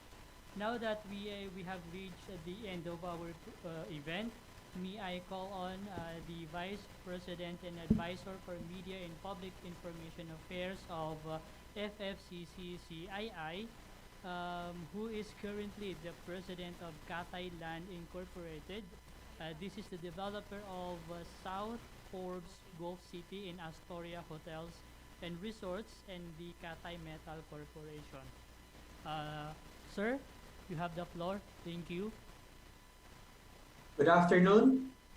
On behalf of FCCCII, I would like to express our heartfelt gratitude to our speakers and co-hosts, PEZA Director General Charito Plaza, Ambassador Chito Santa Romana, Commercial Councilor Glenn Peñaranda, and esteemed officials from PEZA, for joining us this afternoon to explore partnership opportunities for our federation, our 170 local chambers, and members all over the country. We very much appreciate the informative and enriching discussions we had on Philippines-China economic and investment relations, doing business with PEZA, and registering economic zones to PEZA. In spite of COVID-19, PEZA's continuous efforts and strategic approach in attracting more investors to the Philippines and in developing efficient ecozones to make our country an ideal investment haven should be commended. We would like to thank PEZA for holding this Global Biz Forum for our federation. We look forward to our continued collaboration with PEZA, with the Philippine Embassy in China, PTIC Beijing, in support of advocacies to encourage more foreign investments to the Philippines in order to generate employment for our fellow Filipinos and increase our economic growth and productivity. We are heartened to know that PEZA is thinking outside the box, thinking global, acting local, going rural, implementing and converting idle countryside lands in cooperation with LGUs, universities, private landowners into productive PEZA zones. These eco-zones will be the drivers, the engines of economic growth all over the country, especially in the less developed areas. We are happy to hear for the first time about the new eco-zones under DG Plaza, Logistics Parks, Knowledge, Innovation, Science and Technology Park, Defense Industrial Complex, Agroforestry, Mineral Processing for Export, Aquamarine Economic Zone, and Halal Hubs and Production Zone. More than ever, it is incumbent upon FFCCCI members to take the lead to invite, encourage, invest, co-partner with mainland Chinese businessmen in the traditional and especially the new types of ecozones. Not only putting up businesses in these ecozones, but even establishing these ecozones. Even green, sustainable, smart, safe, and sane townships that include industrial, commercial, residential, and even tourism zones. Ladies and gentlemen, we are fighting COVID-19 together, and we're all hoping for the best to achieve our social and economic recovery soonest. For now, as we accelerate the vaccination rollout, including our FFCCCII vaccination program, Operation Bakuna, we remind everyone to stay safe and follow the health protocols so we can safely reopen our economy, invite more investors to our country, restore and create more jobs in our PEZA ecozones. Galing Pinas, Galing Pinas. Thank you and good afternoon, everyone. Thank you very much, Sir Jeffrey Nyang Xie. I love that Galing Pinas, Galing Pinas. All right, and lastly, I am pleased to introduce the last speaker who will deliver a counter closing remarks from PEZA side. He is currently the Deputy Director General of PEZA for Policy and Planning since 2010. With a career spanning 22 years under PEZA, Mr. Tereso Panga rose from the ranks as formerly the Division Chief of Policy Planning, Zone Manager of Lima Technology Center and other ecozones in Batangas, and Zone Administrator of Baguio City Economic Zone and Cavite Economic Zone. He was one of the 2015 Presidential Gawad Career Executive Service awardees given by the Career Executive Service Board. I'm sorry, sir, but I have to mention this. Ladies and gentlemen, our very supportive and equally dynamic Deputy Director General, Mr. Tereso Opanga. Sir, thank you. Thank you very much. On behalf of the Director General and the entire PEZA management, we wish to thank all the esteemed speakers, all the participants in this PEZA Global Biz with the Federation of Filipino Chinese Chambers of Commerce and Industry under the able leadership of its President, Mr. Henry Lim Bonleong.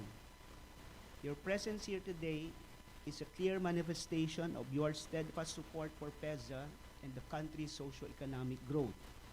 Consistent with the objectives of this Global Biz Forum, we continue to engage various investment promotion partners, both here and abroad, to optimize investment generation as we position the Philippines to be the preferred FDI destination in the region.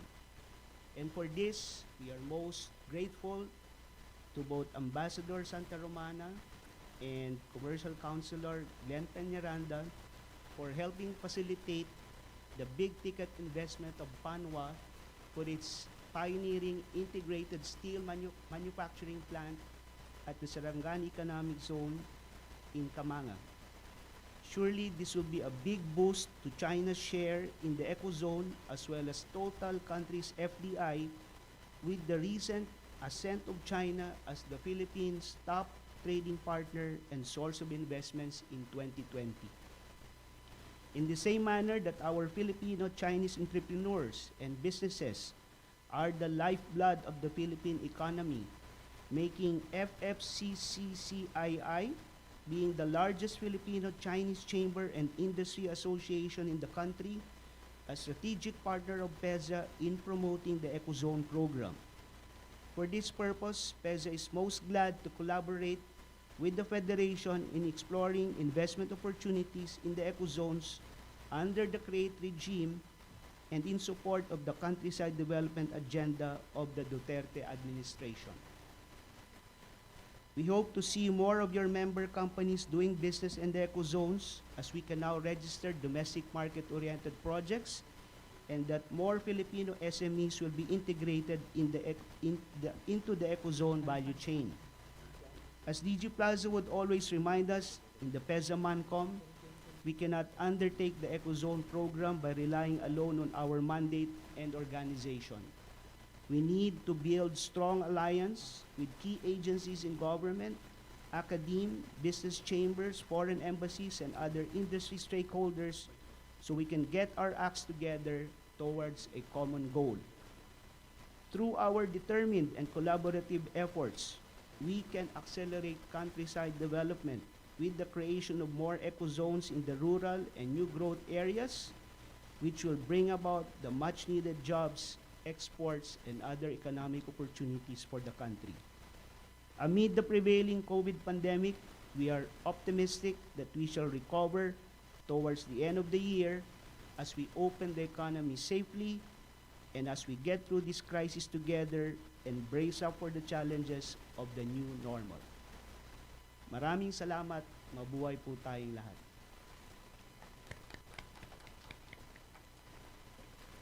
Thank you very much, DDG Teo, for those wonderful remarks.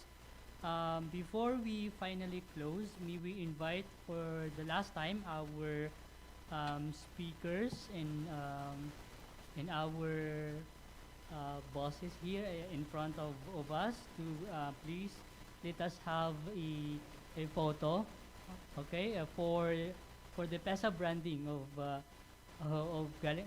May we request you po to please stand up, GM Alim and Dr. Lily Lim, DG Plaza, and DDG Teo.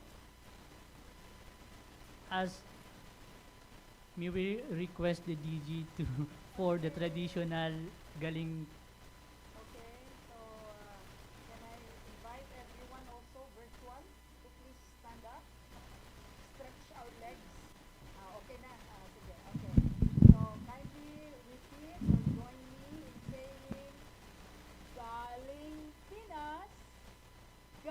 Pinas. Again. Galing Pinas. Pinas. Galing Pinas. Galing. Thank you.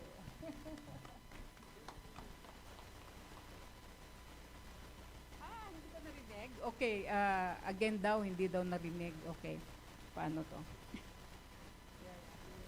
Okay, so may I enjoin everyone, physical and virtual, to say our battle cry, Galing Pinas. Here sa likod po. Pinas. Sa likod po. Pinas. Dito. Galing. Galing No, here, Pinas. here. Galing. Galing Pinas. Galing. Galing Pinas. Pinas. Galing. Galing Pinas. Galing. Okay.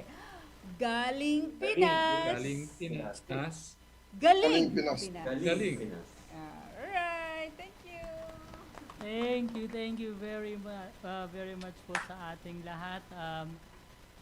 Okay, before we end the session, allow us first to thank everybody from our CAPIPs.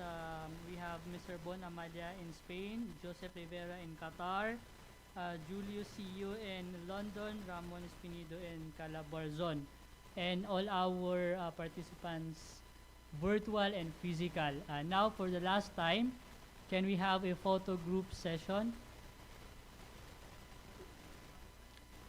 Okay, we'll wait the cue from our technical team.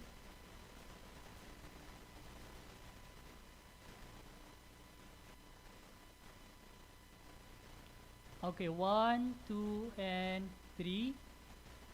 One more. 1, 2, and 3. I think we have, how many pages do we have? We have 5 pages pala, sorry. So, third page. 1, 2, 3.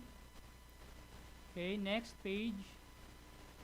1, 2, and 3. And the last batch. Here we go. 1, 2, and 3. Alright, thank you again very much. Shout out lang sa aming team, sa PPRG, GM Alim, in our team, B. Philip, Aaron, Jillian, Drew, Bam, Mars, Karen, Jaime, and other team from PPRG and OGG. Thank you very much. Thank you.